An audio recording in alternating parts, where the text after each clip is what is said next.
제가 아침 방송을 하면서도 이 중국 성지순례 다녀온 그 내용의 말씀을 드렸습니다만, 또 아침 방송을 듣지 않으시는 우리 도반님들이 계시기 때문에 잠깐 중국 성지순례 다녀온 그 말씀을 좀 드리고 이제 교재를 가지고 함께 공부하겠습니다. 중국의 불교 4대 성지는요, 이제 가장 많이 한국 불자들이 찾는 곳이 안위성의 구화산입니다. 1342m인데요. 지장보살님 도량이죠.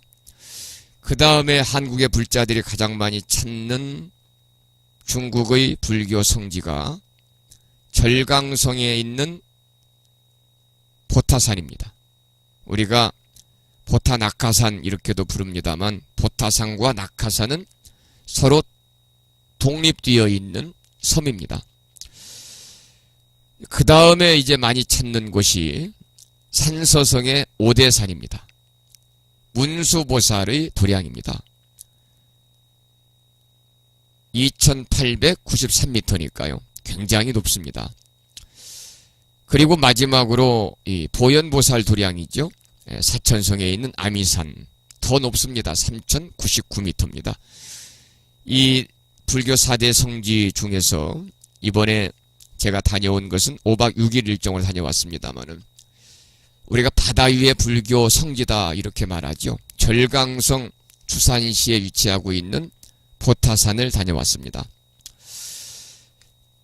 이 절강성 동쪽 바다 가운데 위치하고 있는 섬이고요.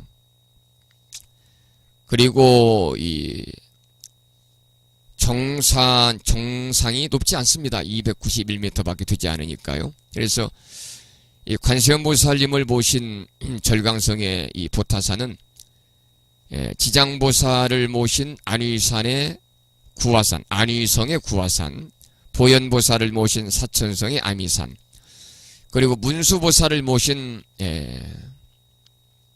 산서성의 오대산과 더불어서 중국 4대 불산 중에 하나입니다. 그래서 중국 제1불교 왕국이다, 또 해천 불교 왕국이다, 또 남해 불교 왕국이다, 이렇게 불리워지고 있습니다만, 그 보타산 참배하는 그 중간중간에 해천 불교 왕국, 남해 불교 왕국이라는 그러한 그 표지석을 많이 볼 수가 있었습니다. 이 보타산은 보타낙하산의 준말인데요. 보타산과 낙하산 두 개의 섬으로 이루어져 있기 때문에 합해서 보타낙하산이다 이렇게 부른다고 그러고요. 이 보타낙하산은 이제 이 부처님 경전에 나오는 이름으로 이제 백화산, 광명산 이렇게도 부르고, 남해 보타산이다 이렇게도 부른다고 그럽니다. 이 보타산은 일본 불자들이 많이 온다고 그럽니다.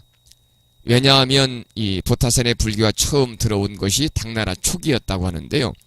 일본 스님이신 해약 스님이 보타산에 처음으로 관세음 보살상을 모셨다고 그럽니다.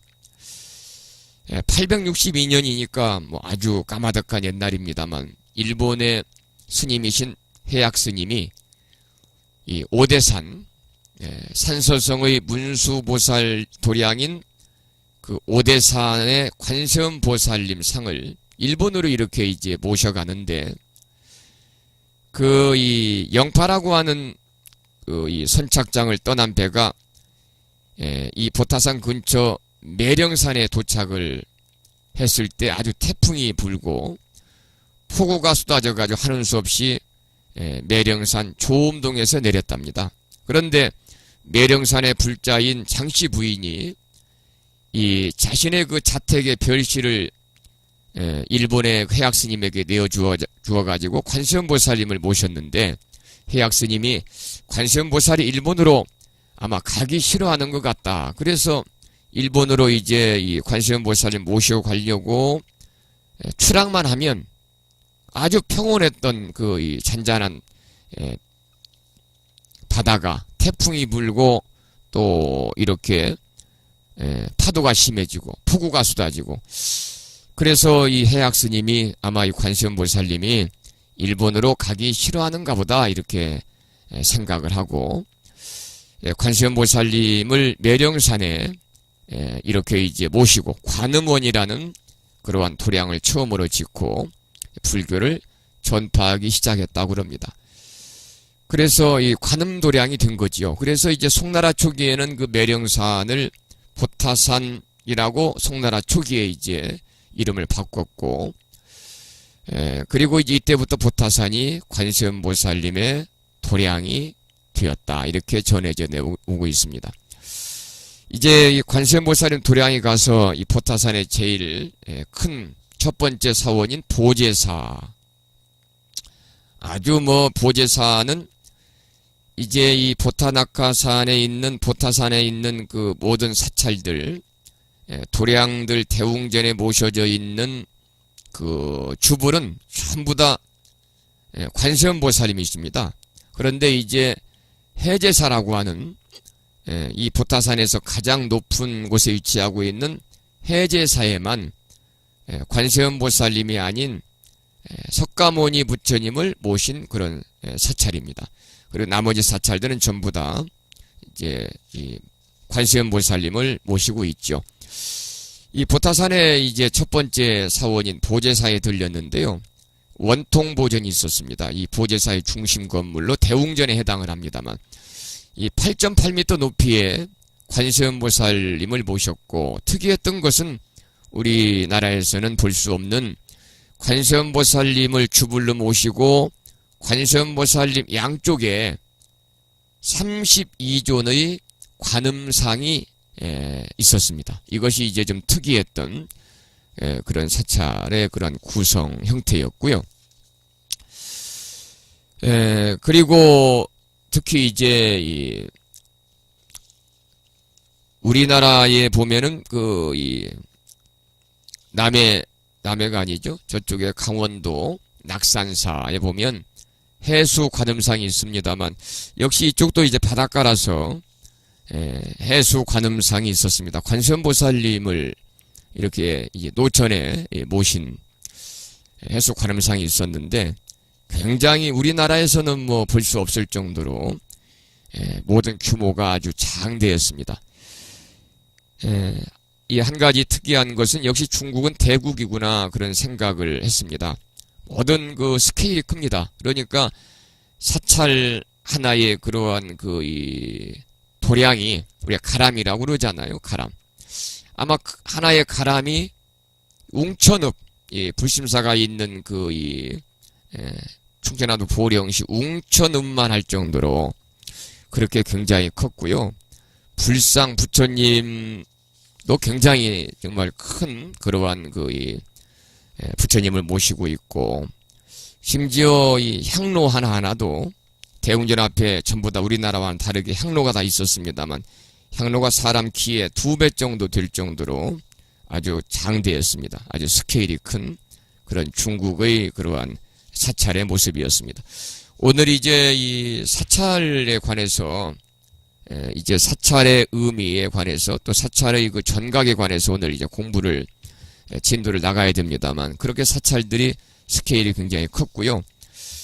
보타낙하산, 그래서 이 낙하산은 보타산에서 약 5.3km 떨어진 섬이고, 아주 면적이 굉장히 작은 조그마한 섬인데, 이 보타산 불교 성지의 일부분이 바로 낙하산이거든요. 그런데 원래 이제 그날 가이드 얘기를 들으니까 전해 내려오는 전설에 따르면 관세음보살의 도량이 최초에는 낙하산이었기 때문에 이제 성지순례를 가는 불자들이 낙하산을 다녀오지 않으면 보타산을 보고 오지 않은 것과 같다. 그래서 낙하산은 꼭 가야 된다. 왜냐하면 이 낙하산이 최초의 관세음보살님 도량일 뿐만 아니라 이 섬 전체가 하나의 이 부처님 땅, 불지로 되어 있기 때문에, 저는 이제 이 낙하산을 아쉽게도 못 간 것은 뭐냐면 안개가 끼어가지고 배가 출항을 못해서 다음 일정 때문에 부득이하게 낙하산을 참배를 하지 못했습니다. 그런데 가이드의 말을 들으니까 낙하산이 이 산세가 말이죠. 마치 그 한 분의 커다란 그 부처님께서 연꽃 위에 누워있는 것처럼 보여가지고 섬 전체가 하나의 불상을 이루고 있다. 이렇게 이제 말씀을 하시더군요. 그래서 이 낙가산을 멀리서 보면은 이 부처님의 그 불상의 머리라든지 목이라든지 가슴이라든지 배라든지 이 발등이 보이는데 마치 부처님을 조각해 놓은 듯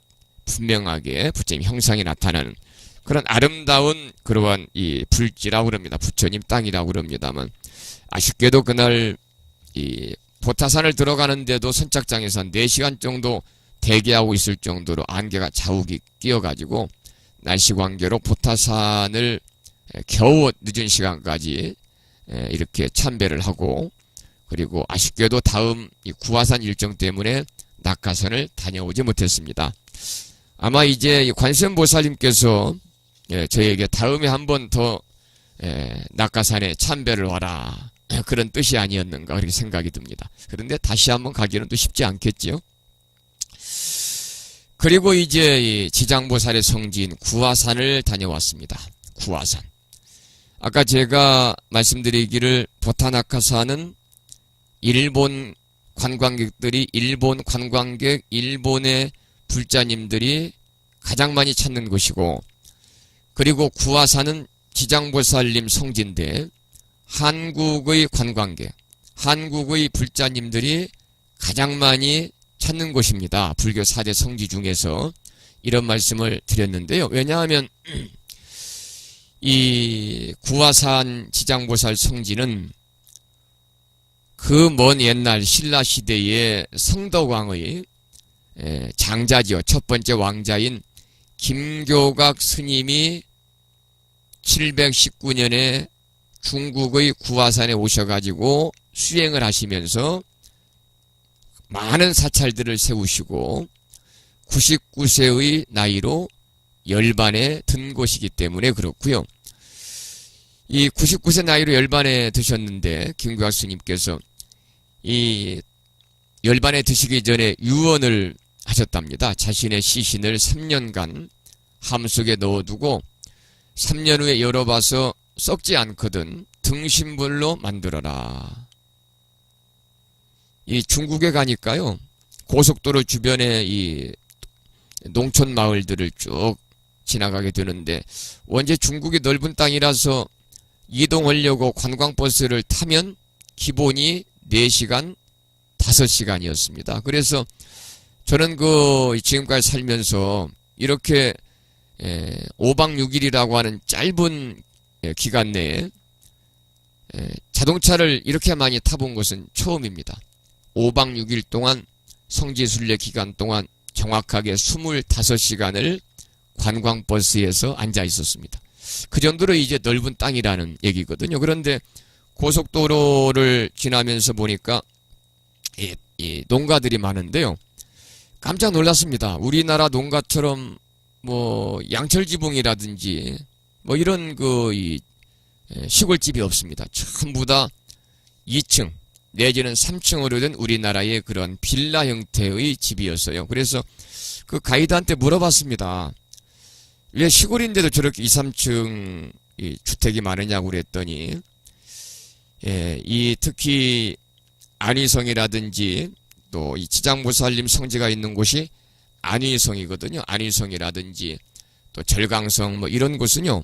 이 중국의 이제 남쪽에 해당이 됩니다만 비가 많이 오고 제가 갔을 때도 이틀 동안 비가 왔어요.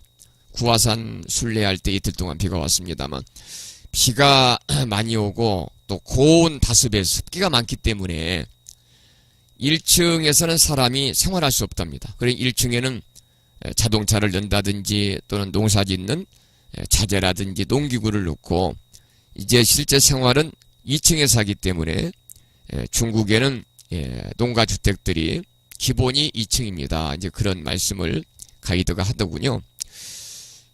그러니까 이 지역적으로 지장보살님 성진 구화산은 비가 많고 또 기온이 높고 습도가 많아서 사실은 김교학 스님의 그 유언처럼 그 3년간 함속에 넣어두고 썩지 않는다는 것은 아주 불가능한 일이잖아요.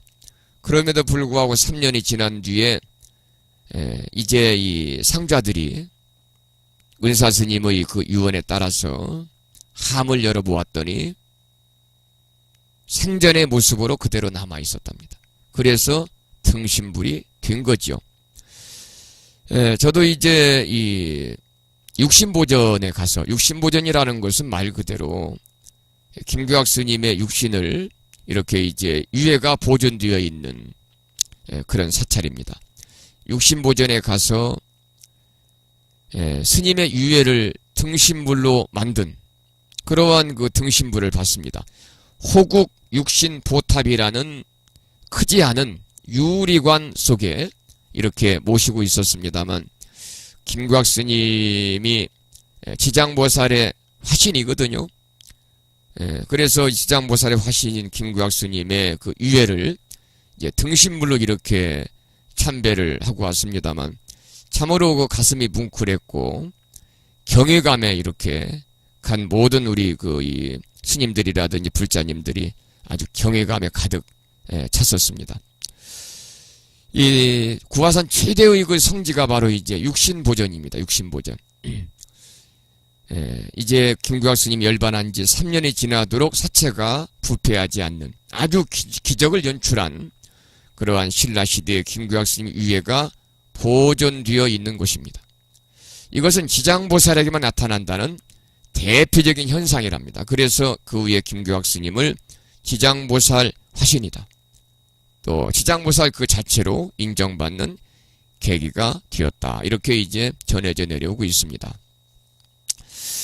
그리고 이 구화산에서 백세궁이라고 하는 도량을 참배를 했습니다. 백세궁.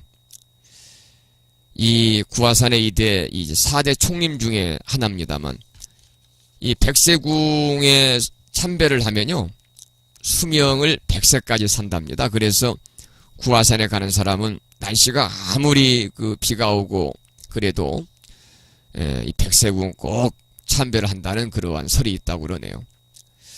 그리고 이제 천대라는 곳에 들어갔습니다. 천대. 아주 굉장히 높았습니다. 걸어서는 뭐 한 10시간 올라간다고 그럽니다만,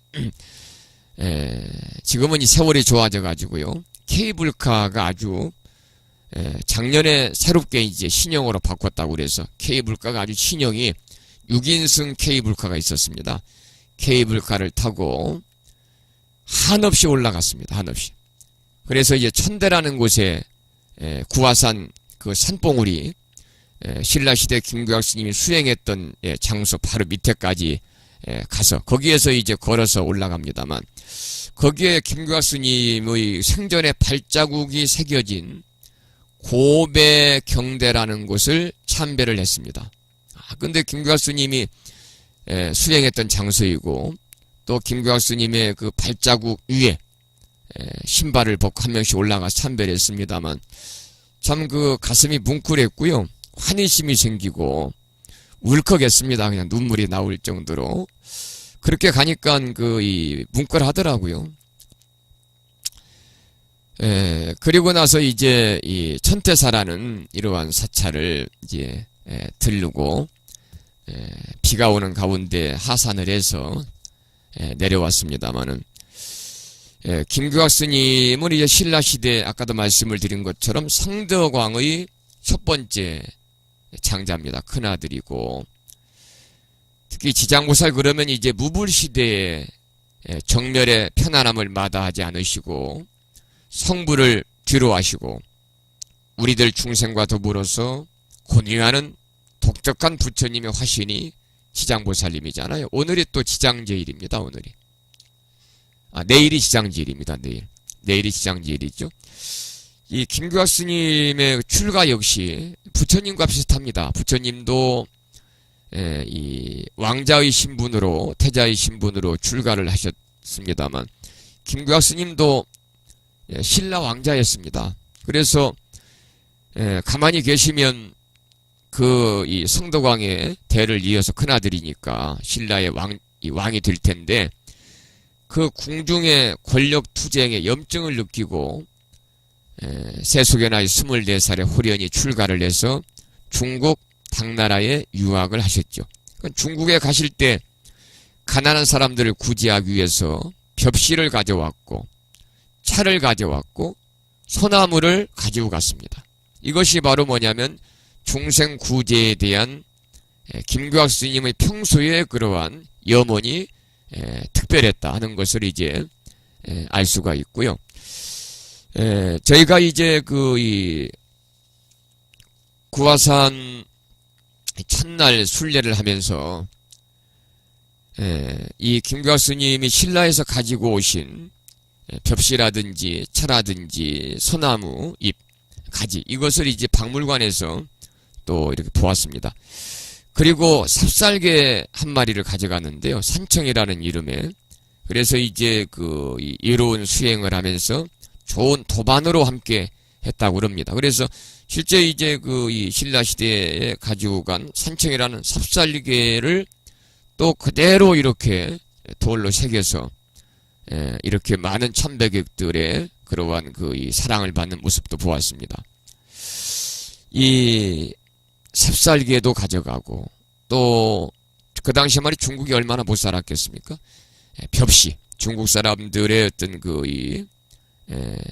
식생활을 위해서 벽시도 가져가고 차도 가져가고 할 정도로 중생구제에 염원이 남달랐다.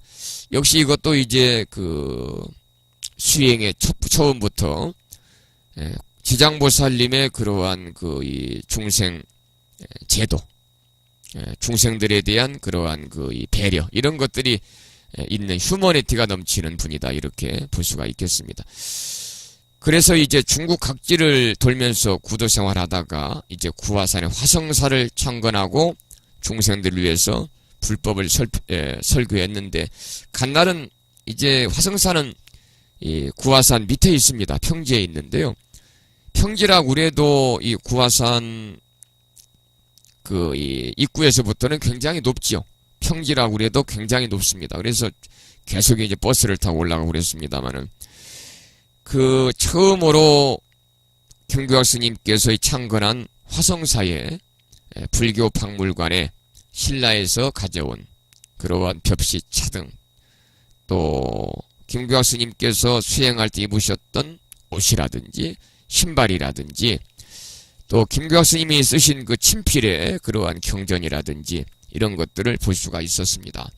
특히 이제 중생들을 위해서 직접 농사짓는 법까지 개발을 해가지고 농민들의 어떤 피폐적인 고난의 생활에서 이렇게 구제한 탁월한 그런 지도력을 발휘를 해서 그 당시 황제로부터 정부도 하지 못하는 민생 구제 일을 하는 위협에 대해서 최고의 찬사를 황제가 보낼 정도로 중국 사람들의 큰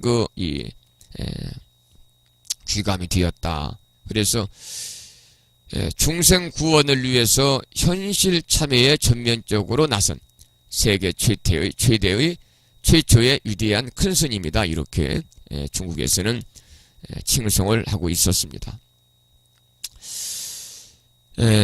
그리고 이제 마지막으로 다음날 구화산을 이틀간 이제 보았습니다만 99m 세계 최대의 지장보살상을 참배를 했습니다.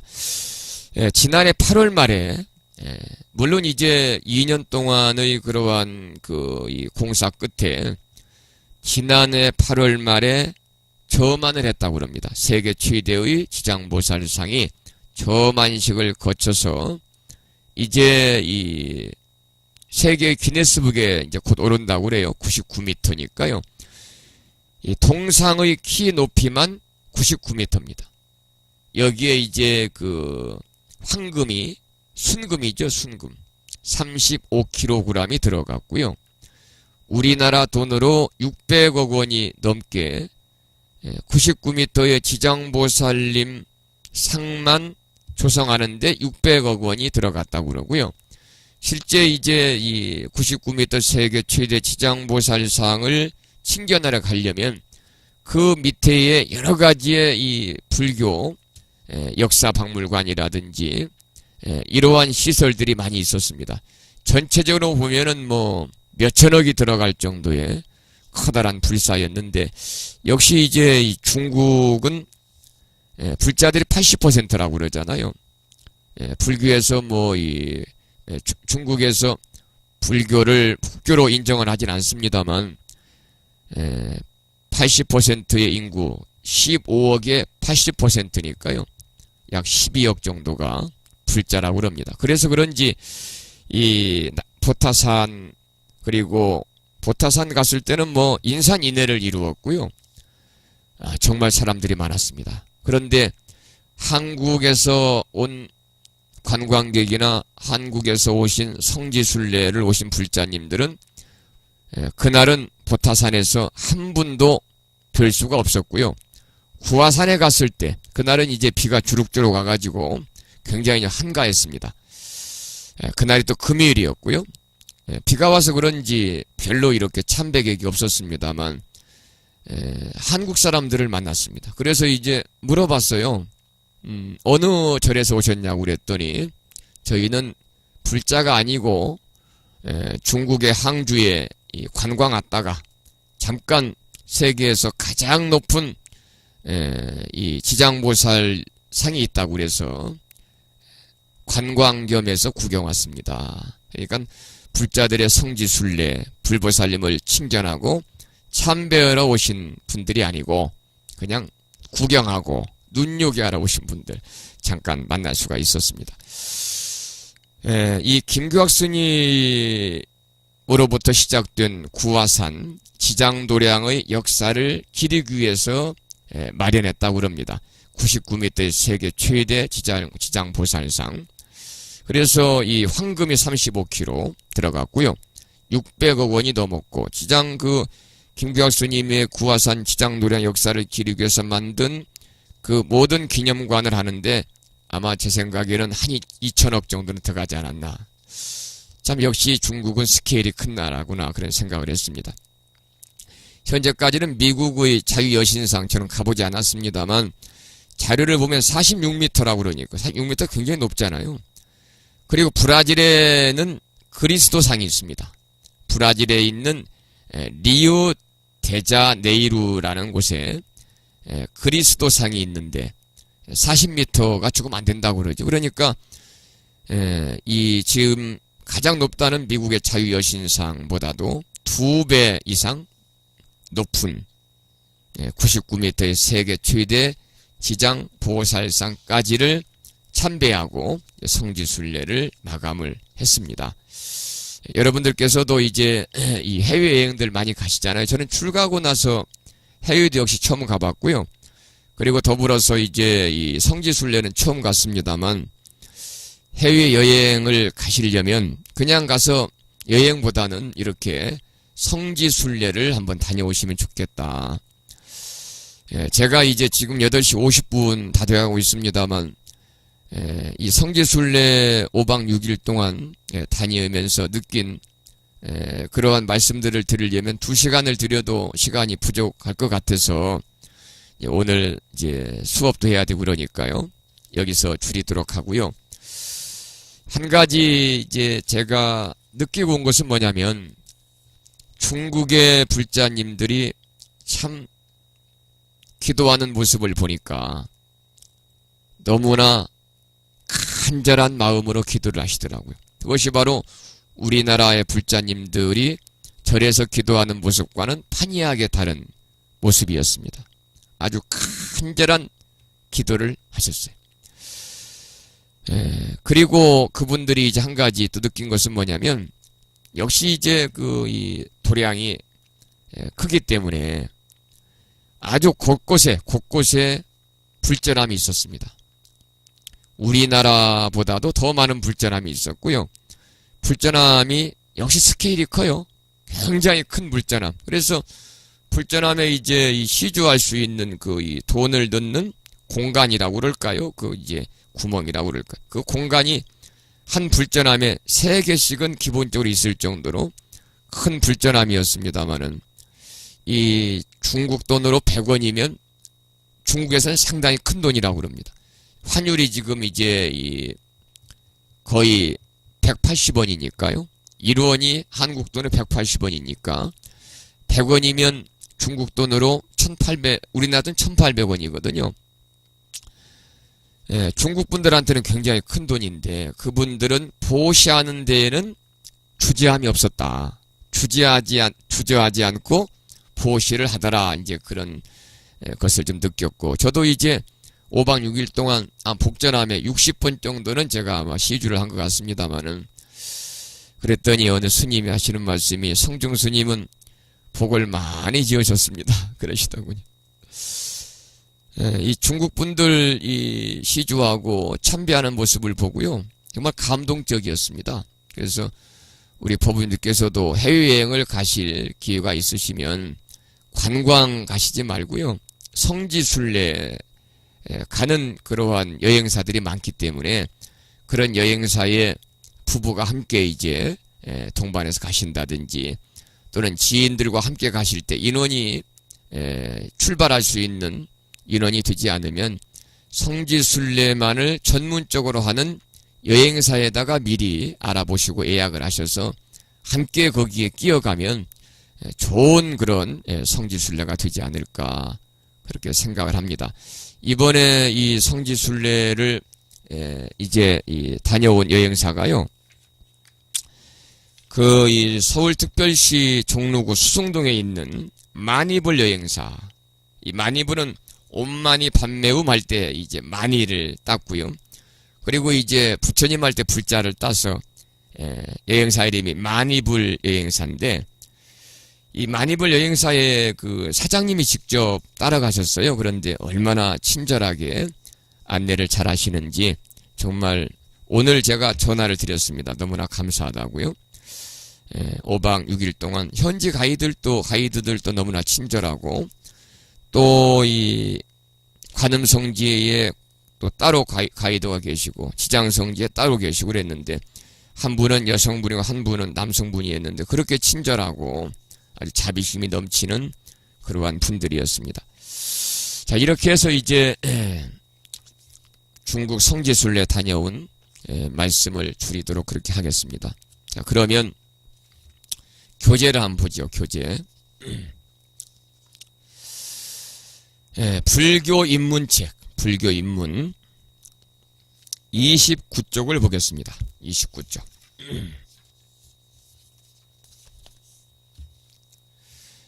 29쪽을 보면은 제일 위에서 세 번째 줄을 한번 읽어보겠습니다. 29쪽 세 번째 줄입니다. 거기에 밑줄을 쳐도 좋겠습니다.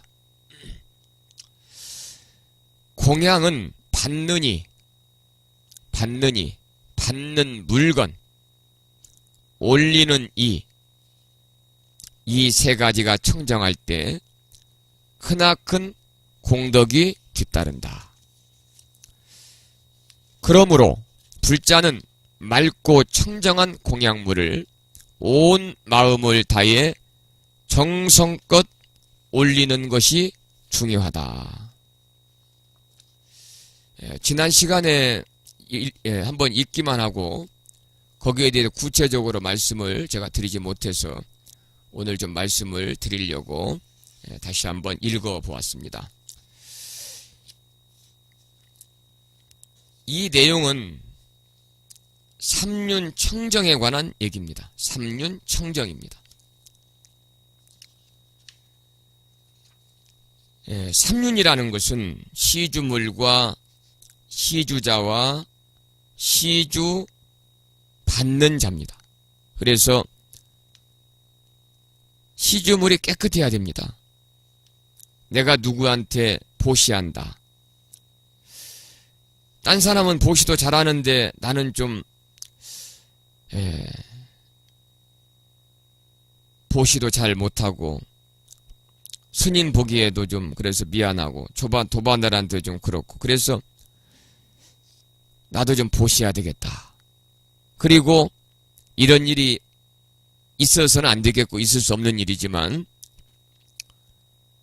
남의 물건을 훔쳐가지고 남의 돈 훔쳐가지고, 예를 들면 그 운방에 들어가서 물건을 훔쳐가지고 그것을 돈으로 바꿔서 절에 시주한다.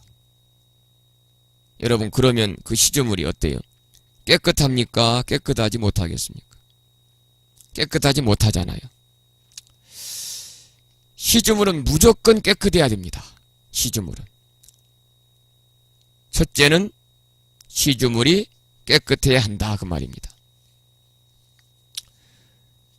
그리고 시주하는 사람의 마음이 깨끗해야 됩니다. 그리고 시주받는 사람의 마음 역시 깨끗해야 됩니다. 자, 시주하시는 우리 불자님들은 정말 청정한 마음으로, 깨끗한 마음으로 깨끗한 시주물을 했어요. 그런데 시주 받는 분은 누굽니까? 우리 절에서는 스님들이잖아요. 스님들이 그 돈 받아가지고 술을 먹으러 다닌다든지 골프를 친다든지 그러면 어때요? 그것은 잘못 쓰여지는 겁니다. 우리 불자들이 대부분 그렇게 생각하잖아요. 뭐 내가 시주하면 그만이지 뭐. 어떻게 쓰든 말든지 그것은 뭐 스님의 몫이다 이렇게 이제 생각도 할 수 있겠지만 그것은 잘못된 생각이다 그 말이죠. 우리가 이제 이 시주를 했을 때 시주자가 어떻게 시주물을 쓸 것인가, 여기까지 볼 줄 아는 안목을 우리 불자님들이 가져야 된다는 겁니다. 그래서 삼륜이 청정해야 된다. 시주물과 시주자와 시주 받는 자가 깨끗해야 된다 그런 말이죠. 이 초발심 자경문의 개투심 학인문에 이러한 이야기가 나옵니다. 관삼륜 청정하여 불이 도용이여라. 경구의 말씀인데요. 관삼륜 청정하여. 이 말은 삼륜이 청정함을 관하여. 삼륜이 청정함을 관하여. 그러니까 여기 나온 대로 공양을 받느니 시주 받는 사람이에요. 받는 물건 시주물이에요. 올리는 이 시주하는 자. 이 삼륜이 청정함을 관하여 도용을 불이 도용이라 어기지 말지어다 그런 말이 나옵니다. 이렇게 이제 여러 가지 경전에 이렇게 삼륜 청정에 관한 그러한 말씀들이 이렇게 나오는데요. 바로 이제 29조 위에서 세 번째 줄부터 공양을 받느니 받는 물건 올리는 이 세 가지가 청정할 때 크나큰 공덕이 뒤따른다. 그러므로 불자는 맑고 청정한 공양물을 온 마음을 다해서 정성껏 올리는 것이 중요하다 그 말이죠. 자, 그리고 이제 그 뒤에 오관계를 이제 한번 보겠습니다. 지난 시간에 우리가 공부했죠. 오관계. 한 번 더 오관계를 복습을 하고 그리고 이제 그 다음 공부를 하겠습니다. 이 음식이 어디서 왔는가? 내 덕행으로는 받기가 부끄럽네. 마음의 온갖 욕심을 버리고 몸을 지탱하는 약으로 와라. 도업을 이루고자 이 공양을 받습니다. 첫 번째 줄을 보면 이 음식이 어디서 왔는가? 이것은 이 음식이 어디에서 왔는가를 헤아려 보니 이게 이제 직역한 건데요. 그러면 음식이 온 곳을 생각하면서 음식이 여기 나한테 오기까지 얼마나 공이 얼마나 든 것인가를 헤아리라 그 말입니다. 음식이 내 입에 들어가기까지 수많은 사람들의 그러한 이 정성이 깃들어 있잖아요. 수많은 사람들의. 그래서 이 식사, 이 공양이 있기까지 공이 얼마나 든 것인가를 관해라 그 말입니다. 생각해라. 내 덕행으로 받기가 부끄럽네. 이 부족한 덕행으로 감히 공양을 받기가 부끄럽다 그 말입니다. 덕행이 부족한 나로서는 받기가 부끄럽다. 그러니까 자기의 덕행이 과연 공양을 받을 만한 것인가를 생각하고 관하고 먹어라. 자기의 덕행이 공양을 받을 만한가, 공양을 받을 자격이 없는가를 헤아려서 생각해봐라 그 말입니다. 세 번째 줄은 마음의 온갖 욕심을 버리고, 마음의 온갖 잘못과 또 욕심을 버리고, 그러니까 우리가 이제 이 마음을 지키고 허물을 여의는 데는 지난 시간도 말씀을 드린 것처럼 탐진치, 탐내고 성내고 어리석은 삼독을 없애는 것보다 나은 방법이 없다는 것을 관해라 그 말입니다. 그 마음을 방비하고 허물을 여의는 데는 탐진치 삼독보다 큰 것이 없는 줄을 관해라 그런 말이죠. 네 번째 정사, 네 번째 줄이죠. 몸을 지탱하는 약으로 하라. 정사, 양약, 위료, 형고입니다. 바른 생각으로 육신을 지탱하는 약을 삼으며, 그러니까 바른 생각을 통해서 몸을 유지하는 양약으로 삼아라 그 말이죠. 이것은 이 밥 먹는 것을 약으로 여겨라. 그래서 이 수행하기 위해서 육신의 말라감, 야윰을 치료하는 정도의 족한 줄로 관해라. 그럼 밥 먹는 것을 약으로 여겨서 몸의 여임을 방지하는 것으로 족하다는 것을 관해라 그 말이죠. 마지막에 보면은 도업을 성취하기 위하여, 그러니까 도업을 이루고자 이 공양을 받습니다. 유성 도업 응수차식입니다. 도업을 성취하기 위하여, 도업을 이루고자, 이 말은 깨달음을 이루고자 이 공양을 받습니다. 그러니까 이 도업을 성취하기 위해, 깨달음을 이루기 위해서 이 공양을 받는다는 것을 이제 관해라 그 말입니다. 이것은 이제 이 식사 때마다, 공양할 때마다 식사에 대한 고마움을 일깨워주는 그러한 개송입니다. 특히 이제 이 음식물을 앞에 두고 마음으로 5가지를 생각하면서 읊는 개송이죠. 그래서 우리가 공양 개송이다 이렇게 칭하고 있습니다. 공양 개송. 공양 발언문이다 이렇게도 부르죠. 이제 오관계라고도 하는데요. 이제 오관계는 이제 5가지를 이렇게 관해라, 생각해라 이런 얘기고요. 그리고 이 공양을 하기 전에 음식물을 앞에 두고 5가지를 생각하면서 읊는 개송이기 때문에 이것을 이제 공양계다, 또 공양 발언문이다 이렇게 하고 있습니다. 여러분들 이 공양계 지난 시간에 배우고 집에서 공양하시면서 한 번씩 하고 공양하시나요? 한 번씩 하고 공양하시면 공양하면서 그 맛으로 먹지 않고요. 아마 여러 가지 생각들이 교차하면서 한 수저 한 수저 떠서 우리가 공양할 때마다 아마 많은 생각들이 교차할 것입니다. 자, 그러면 그 다음을 한번 넘겨보겠습니다. 자, 넘기면 이제 공양법에는 지금 30쪽입니다. 공양법에는 크게 상공양과 바로 공양이 있다 그랬습니다. 도신거사님이 질문하셨는데 이제 이 수업과 연관된 질문만 이제 마지막에 제가 끝나고 궁금하신 거 있으면 질문하세요 이렇게 말씀을 드리겠습니다. 왜냐하면 수업 중간에 질문들을 하시면요, 질문에 답변하다 보면 그날 진도를 나가기 어렵습니다. 그래서 그날 공부하는, 학습하는 내용과 관련된 것 중에서 질문은 마지막에 제가 질문 시간을 드리면 짤막하게 답변할 수 있도록 그렇게 준비를 하시면 되겠고요. 스님, 불교에서도 방언이 있나요? 기독교에서만 있는 줄 알았는데, 그런데 불교에서 방언이라고 처음 듣는 얘기인데요. 처음 듣는 얘기입니다. 방언. 우리 이웃종교 기독교에서는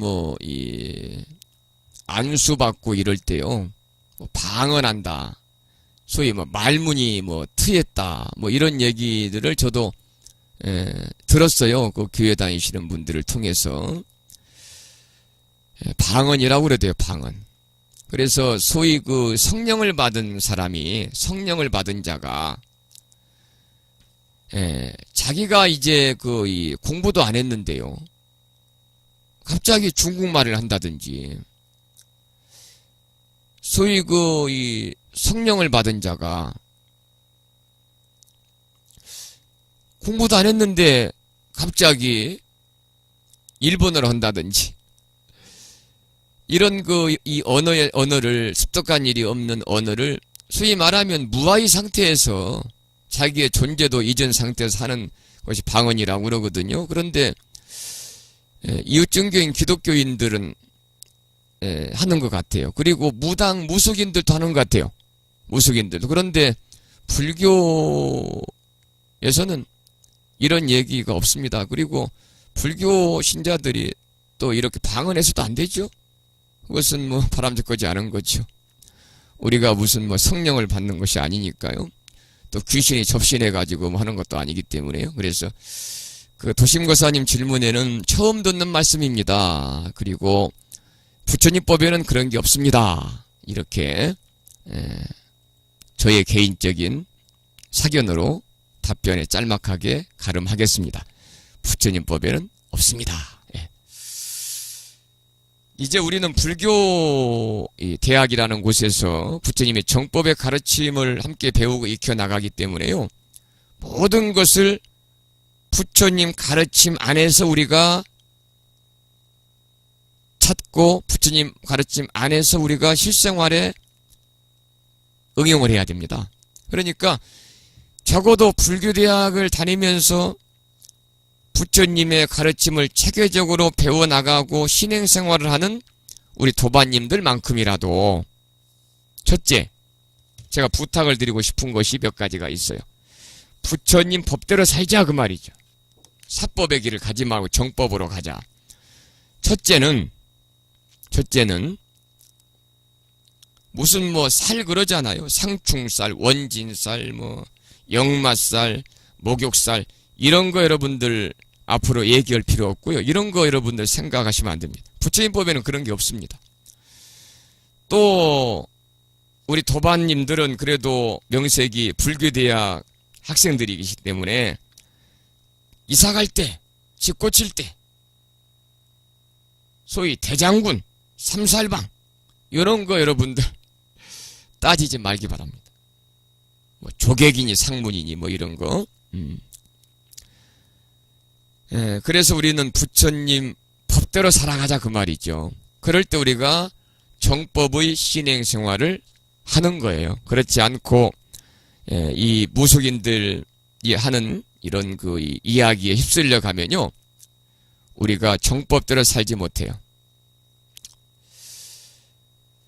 자, 그 다음에 이제 30쪽을 보겠습니다. 30쪽. 공양법에는 상공양과 바루공양이 있다. 오늘 바루공양에 관해서 좀 구체적으로 말씀을 드리려고 합니다. 중요한 내용이니까요. 상공양은 제가 지금 30쪽 읽고 있습니다. 상공양은 일반 가정에서처럼 밥상이나 식탁에서 공양하는 것이다. 사실 불심사에서는 상공양을 하고 있습니다. 바루공양은 불교의 전통 공양법으로 많은 대중이 같이 공양하거나 수련회 및 수행 시에 한다. 또 대중이 함께 모여 정진하는 도량에서는 바루공양을 하는데 여러 사람이 함께 한다고 해서 이를 대중공양이라고도 한다. 바루공양은 부처님께서 당시 인도의 수행 풍습대로 매일 오전에 한 끼 공양을 하셨는데 큰 그릇 하나에 시주받은 음식을 다 담아 드신 데서 연유한다. 바루는 스님들의 밥그릇을 말한다. 발은 산스크리트어 파트라를 음역한 것으로 수행자에게 합당한 크기의 그릇이라는 뜻이다. 우는 중국말로 밥그릇이라는 뜻이다. 바로 공양법은 음식물 쓰레기가 심각한 환경 문제로 떠오른 현대사회에서 이를 근본적으로 해결할 수 있는 좋은 대안이 되고 있다. 불교계에서 시작되어 사회 전체로 퍼져가고 있는 빈그릇 운동도 바로 공양 정신에서 비롯된 것이다. 자, 바로 공양에 관해서 말씀을 드리겠습니다. 이 스님들이 한 곳에 모여서 이 바루라는 그릇을 이용을 해서 대중 공양을 하는 것을 바로 공양이라고 그러잖아요. 그러니까 바로 공양을 하게 된 유래는 부처님 제세 시에 서가모니 부처님께서 성도하신 후에 이 두 우바세로부터 최초의 공양을 받았습니다.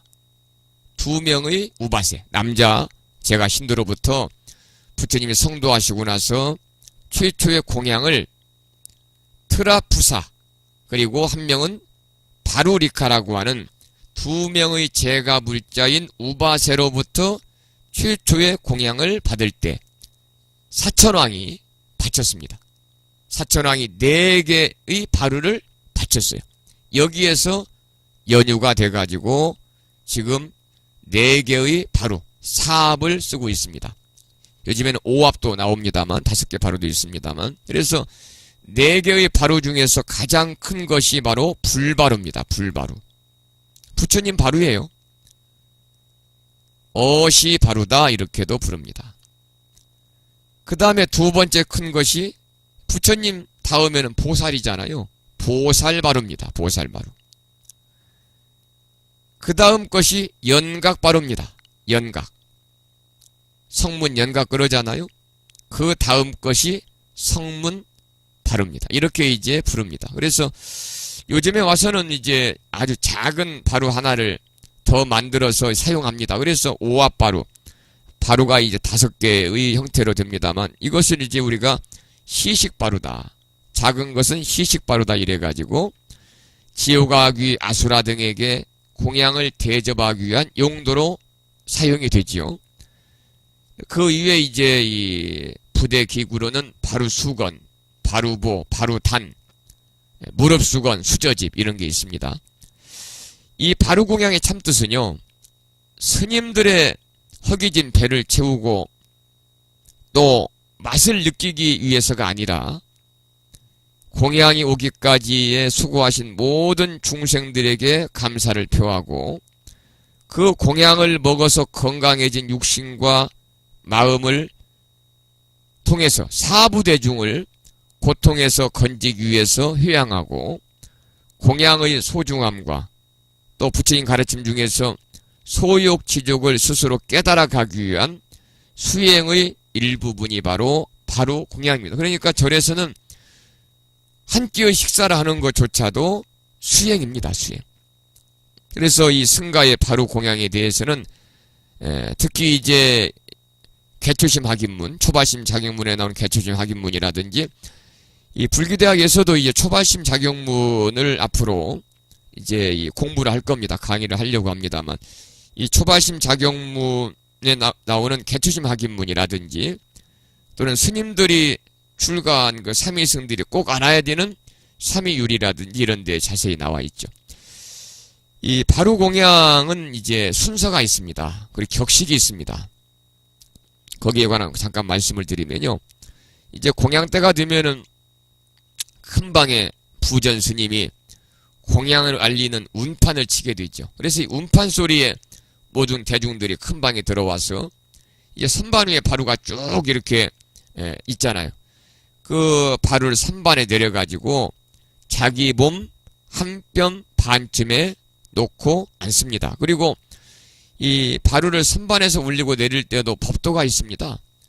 방 가운데를 기준으로 해서 오른쪽 선반 밑에 대중은 왼쪽으로 몸을 돌려서 바루를 올리고 내리고 왼쪽 선반 밑에 있는 대중은 반대로 오른쪽으로 몸을 돌려서 바루를 올리고 내리는 이러한 기준이 있습니다.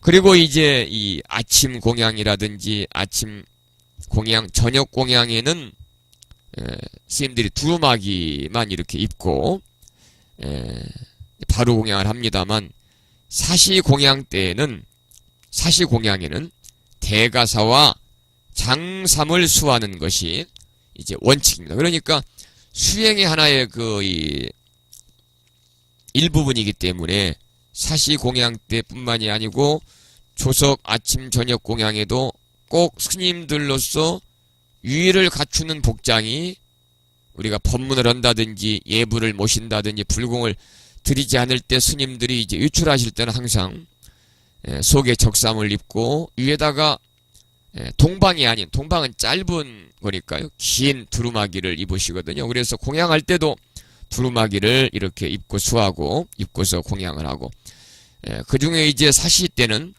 항상 이 장삼과 가사도 대가사를 수하는 것이 원칙입니다. 왜냐하면 공양이 수행이기 때문에. 그리고 이제 대중이 제대로 잘 앉았는지 정정한 것을 확인하고 입승 스님이 죽비를 이렇게 칩니다. 죽비를 한번 딱 치면 대중들이 합장하고 회발개라는 것을 외웁니다. 회발개, 합장하고. 들어보십시오. 회발개입니다. 부처님은 가비라에 탄생하시고 마갈타 나라에서 성불하시어 바라나시에서 설법하시고 구시라 쌍림에서 열반 드셨네. 이건 제가 이제 우리말로 풀은 거고요. 불생 가비라, 성도 마갈타, 설법 마라나, 인멸 구시라. 이렇게 이제 회발개를 이웁니다. 회발개를 이우고 바루를 펴면서 진발개와 불보살님의 명호인 심념을 염송합니다. 심념. 전발개입니다. 펼전자잖아요. 그래서 이 바루를 편다 그 말입니다. 부처님의 거룩한 바루, 내 이제 받들어 펴오니 원컨대 모든 중생이 삼륜이 공한 뜻 얻어지이다. 그리고 심념을 합니다. 심념은 여러분들 아시죠? 청정법신 비로자나불.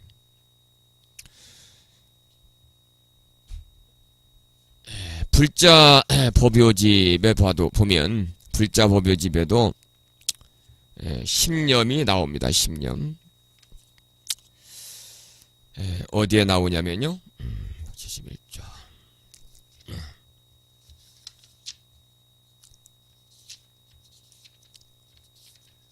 심념이 또 찾으려니까 안 보이네.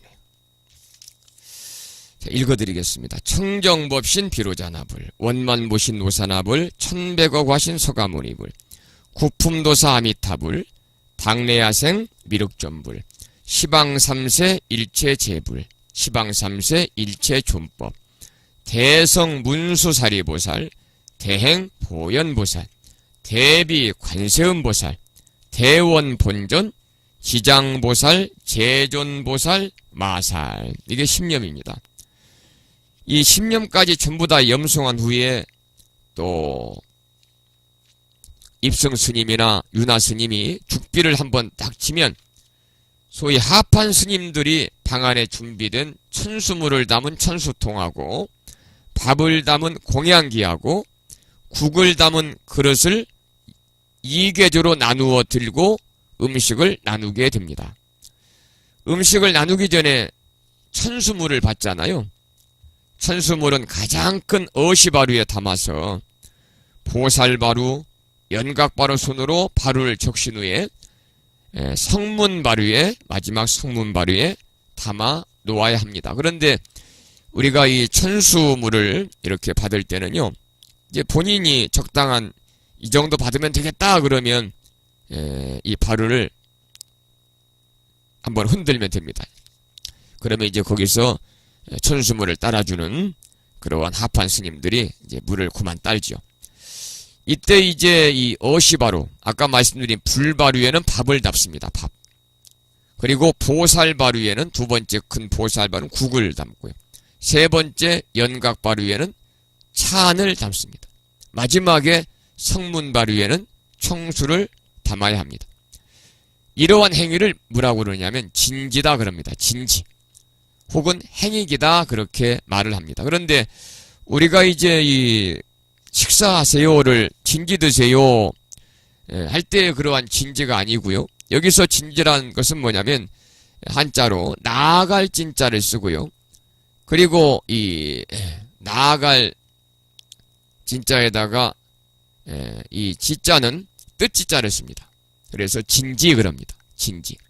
또는 이제 행익. 그래서 행위행자를 쓰고 익자 할 때는 우리가 이제 그 이익되다 할 때 그러한 익자죠. 그러니까 더할 익자를 쓰게 됩니다.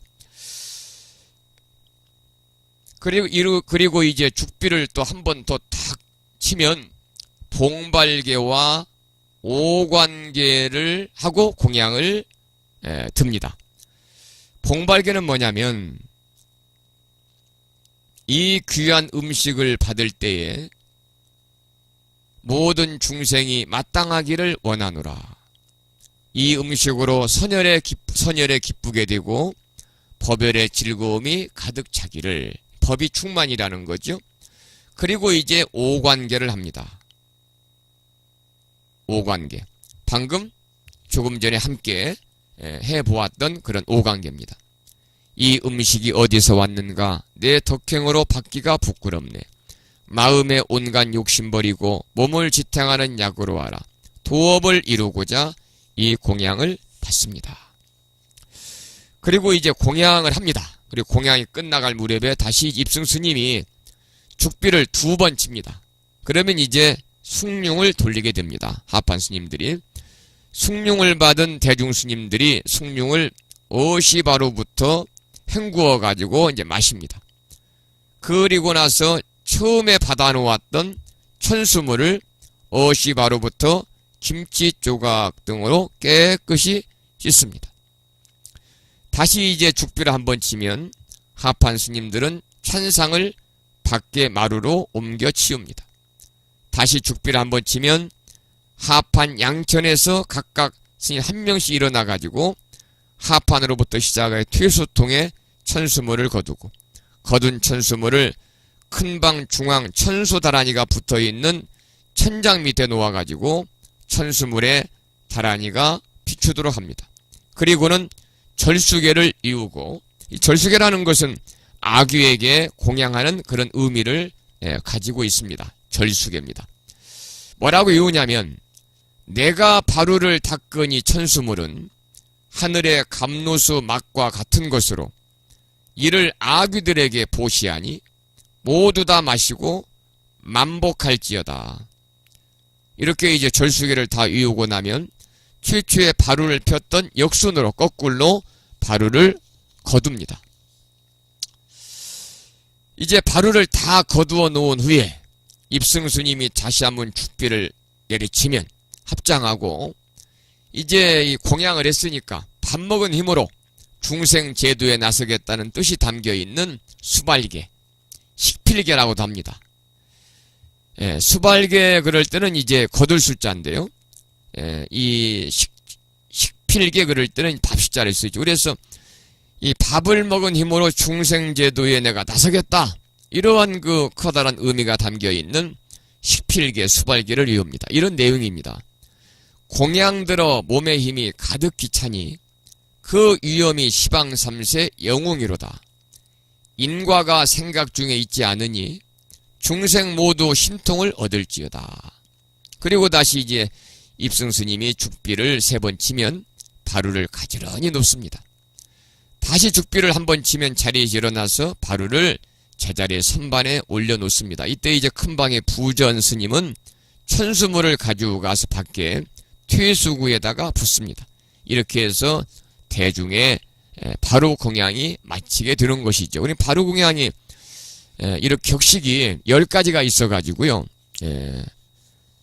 참 수행이죠. 수행 중에서도 까다로운 하나 수행의 그러한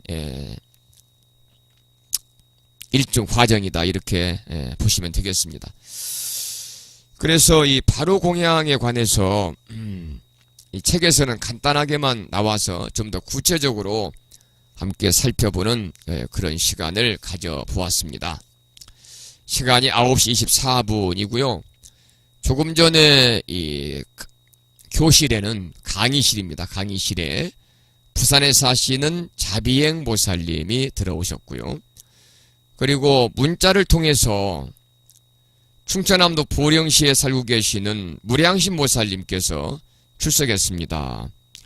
이렇게 문자를 주셨고, 부산 광역시 살고 계시는 안덕과 보살님께서도 스님 늦어서 죄송합니다. 안덕과 출석합니다. 그러셨습니다.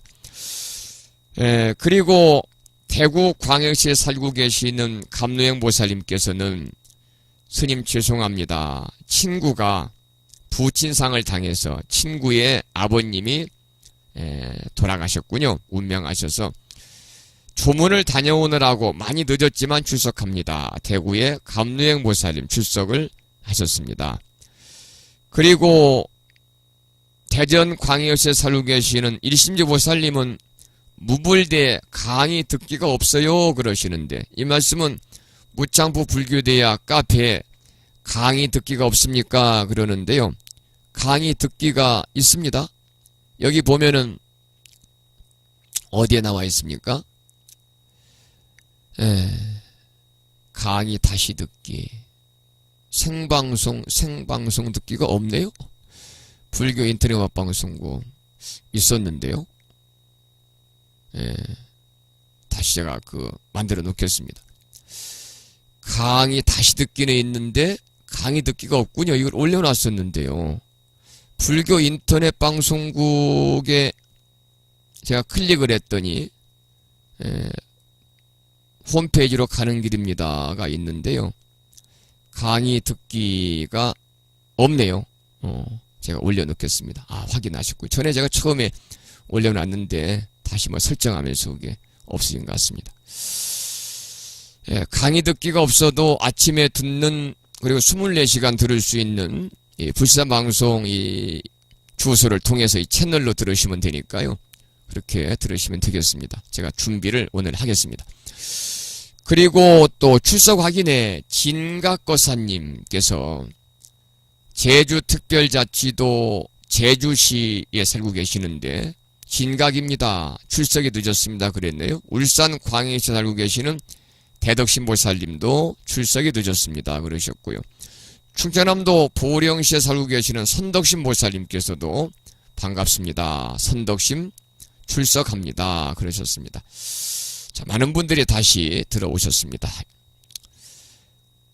자운거사님은 인라이브로 듣고 있습니다. 인라이브로 들어도 됩니다. 현재 강의 듣기가 없습니다. 제가 보니까 처음에 만들었는데 설정한다고 빠진 것 같아요. 다시 제가 오늘 방송 끝나고요. 오늘 강의 끝나고 다시 메뉴 관리에 들어가서 설정을 해서 만들어 놓겠습니다. 자, 그러면 잠시 이제 목도 좀 축일 겸 해서요. 음악 한 곡 듣고 불보살님의 공덕을 찬탄한 참불가 한 곡을 듣고, 그리고 그 다음 이제 진도 나가도록 하겠습니다. 지금 9시 27분인데요. 이렇게 좀 늦은 시간쯤에는 무슨 노래가 좋을까요? 그래. 오늘은 다 마음들이 무거우시잖아요. 그리고 저는 지금 이 다음에 들어가서 실시간으로 뉴스를 잠깐 보고 있습니다만은 탑승자가 426명이고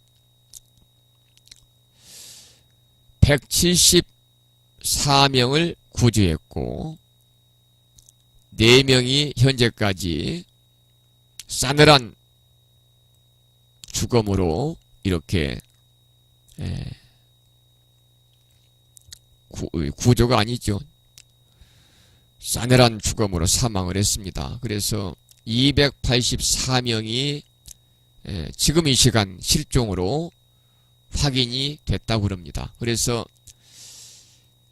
밤이 깊고 어두워 가지고 이제 수색은 중단을 하고 내일 새벽에 수색을 다시 재개한다는 그런 속보가 떴습니다만은 실종자들 상당수가 여객선 안에 남아있을 것이다. 이 이야기는 실종자들의 대부분이 돌아가셨을 것이다. 사망했을 것이다. 그런 얘기하고 같을 것 같습니다. 벌써 8시 30분, 9시인데 지금 시간이 12시간이 지났는데요. 12시간 동안 물속에서 갇혀 있는데 기적이 일어나도 살아있을 분이 몇 분이나 되겠어요? 속보로 뜬 것이 실종자들 대부분이 여객선 안에 있을 것이다. 이 말은 대부분 사망했을 것이다. 참 안타깝고, 특히 이제 이 고등학교 2학년들이 수학여행을 갔으니까 그 안산을 이번에 제가 이 중국 가면서 안산에 그 우리 지도법사 스님 이제 모시러 갔습니다만, 거기가 안산시 단원구 원곡동에 계세요. 그런데 단원고등학교잖아요. 안산시 원곡동 단원구. 거기는 특히 이제 외국 사람들, 동남아 쪽 중국 사람들이 많이 또 거주하는 그런 곳이더군요. 17, 18 된 그러한 우리의 자녀들이 이렇게 안타까운 참변을 당했습니다.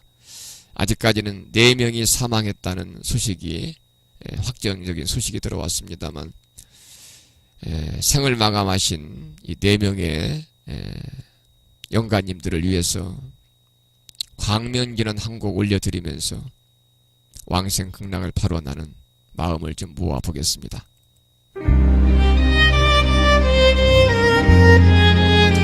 산공스님의 음성공양으로 듣겠습니다. 영가시여 부디 사고가 없는 아미타부처의 나라 서방정토에 극락왕생하시옵소서. 오마모카 바이로차나 마무드라 마니 파드마 지바라 프라바르타야.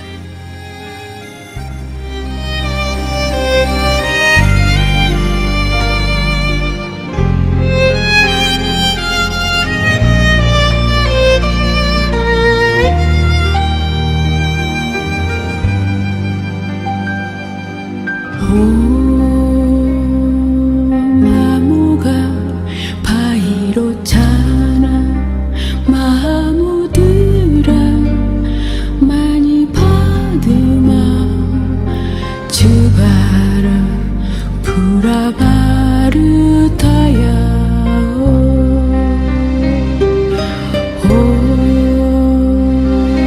마무가 바이로차나 마무드라 많이 받으마 주와라 부라바르타야.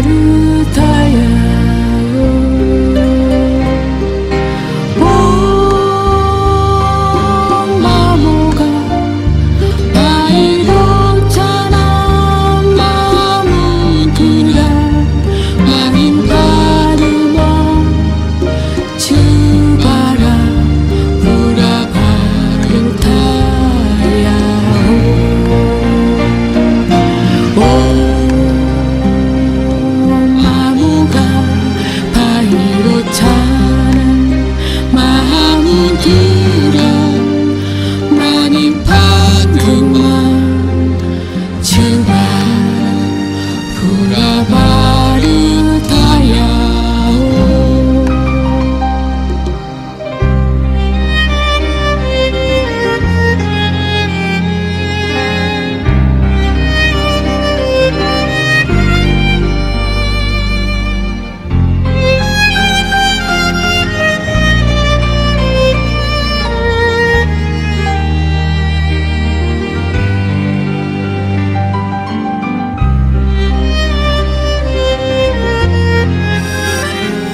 그렇잖아 마음 들어 많이 받으마 주바라 부라바르다야오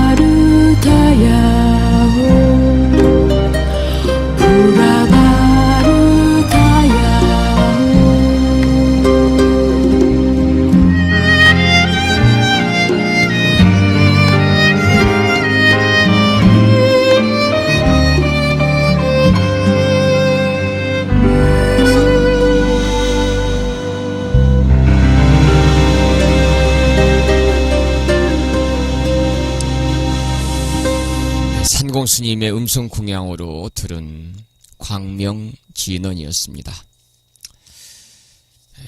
우리 법우님들 불자법요집 한번 펴보시죠. 불자법요집 펴시면요. 광명진언 들으셨으니까요. 197쪽 한번 펴보세요. 197쪽. 항상 수요일날 수업에 동참하실 때는 1학기 첫 번째 교재인 불교 입문하고요. 불자법요집은 항상 챙겨서 옆에 모시고 함께 하시면 좋겠습니다. 197조 광명진언이 나와 있죠. 오마모카 마이로차나 마하무드라 마니 파드마 치바라 프라바르타야훔 이렇게 적어 있습니다. 시박 오역의 중죄를 지은 사람이 두서너 번 듣기만 하여도 모든 죄업이 다 소멸하나니라. 시박 오역의 모든 죄를 많이 지어 그 죄가 온 세계에 가득 차서 죽어 지옥에 떨어진 사람이라도 깨끗한 모래에 이 진언을 108번 외워서 그 모래를 그 사람의 시체나 무덤 위에 뿌려주면 모든 죄가 다 소멸되어 곧 극락세계에 가서 나리라 그랬습니다. 이건 광명진언 기도의 공덕에 관한 말씀이 나와 있죠. 자, 이제 불자법요집은 덮으시고 불교 입문책 보겠습니다. 불교 입문책 37쪽입니다. 37쪽. 사찰에 관한 공부입니다. 사찰. 자, 제가 읽어보겠습니다. 사찰의 의미. 사찰은 부처님의 가르침을 닦는 수행처이자 부처님의 가르침을 널리 펴서 중생을 제도하는 전법 도량이다. 여기에 밑줄을 치시기 바랍니다. 사찰은 부처님의 가르침을 닦는 수행처이자 부처님의 가르침을 널리 펴서 중생을 제도하는 전법 도량이다 그랬습니다. 사찰은 불교가 처음 일어났던 기원전 600년 전부터 있었던 것은 아니다. 부처님 당시 수행자들은 일정한 거주처 없이 걸식과 유행생활을 하면서, 걸식은 이제 탁발을 통해서 음식을 얻어서 이제 공양하는 거죠. 유행.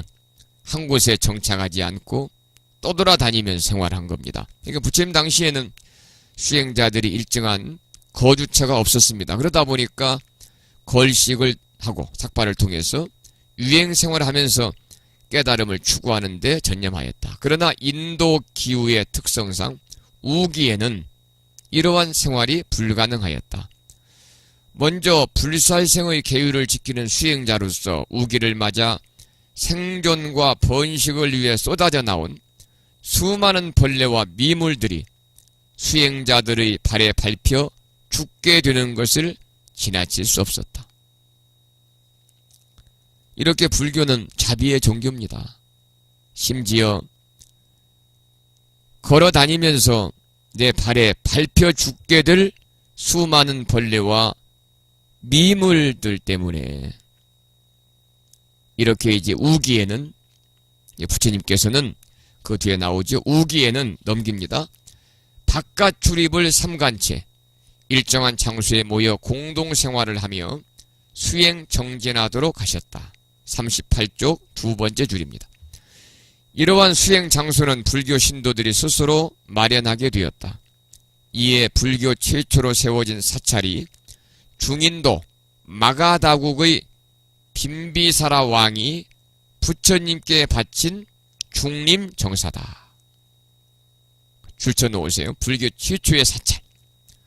바로 중인도 마가다국의 빈비사라 왕이 부처님께 바친 중림정사가 불교 최초의 사찰입니다.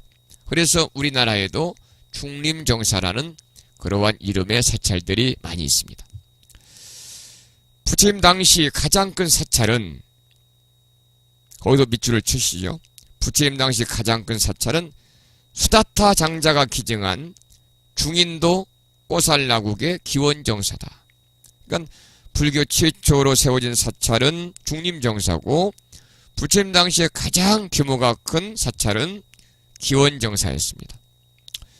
부처님 당시 사찰은 인가와 멀지도 가깝지도 않은 곳에 세워져 소음으로 인한 수행생활의 지장을 피했으며, 스님들이나 사람들이 어렵지 않게 오가면서 교화를 돕도록 했다.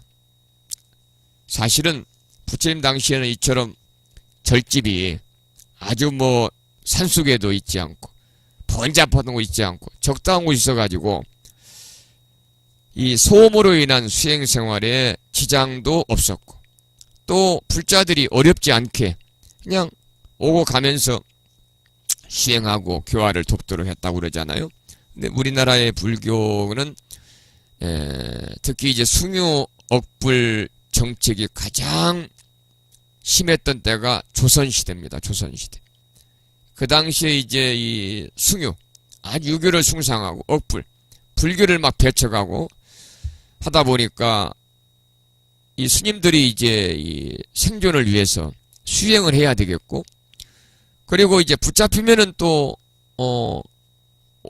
수행자의 생활을 또 끝내야 되는 그런 이 고통을 겪기 때문에 산으로 들어가서 한국 불교가 조선시대부터 산속의 산중 불교가 되었죠.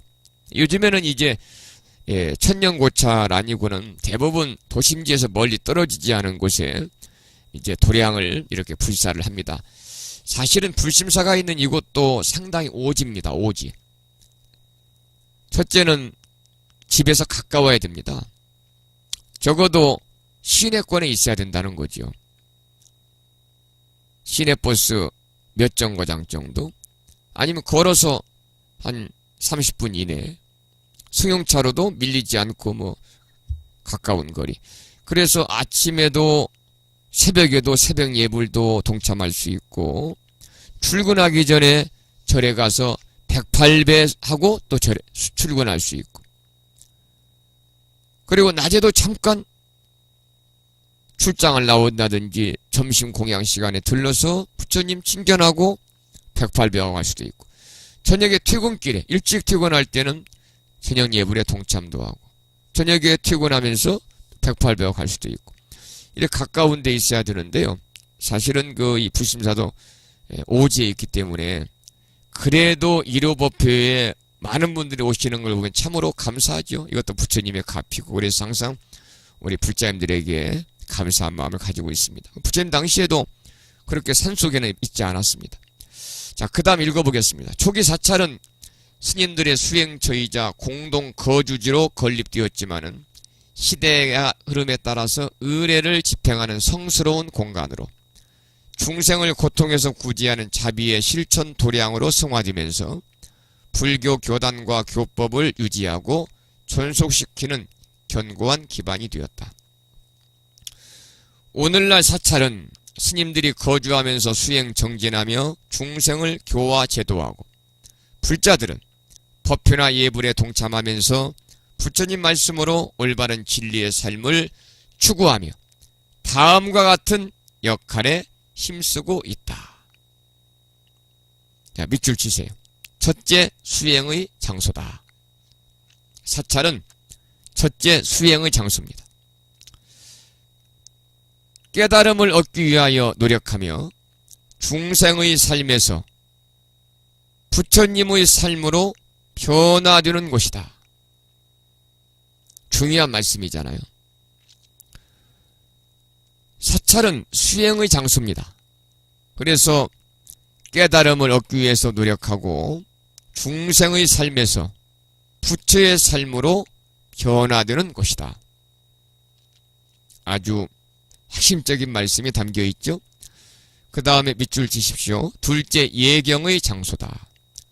부처님께 예경과 헌공을 올리며 중생의 고난과 아픔을 씻고 행복을 성취하는 곳이다. 그러니까 여러분들이 절에 다니시면요, 고통에서 우리가 좀 떨쳐져야 됩니다.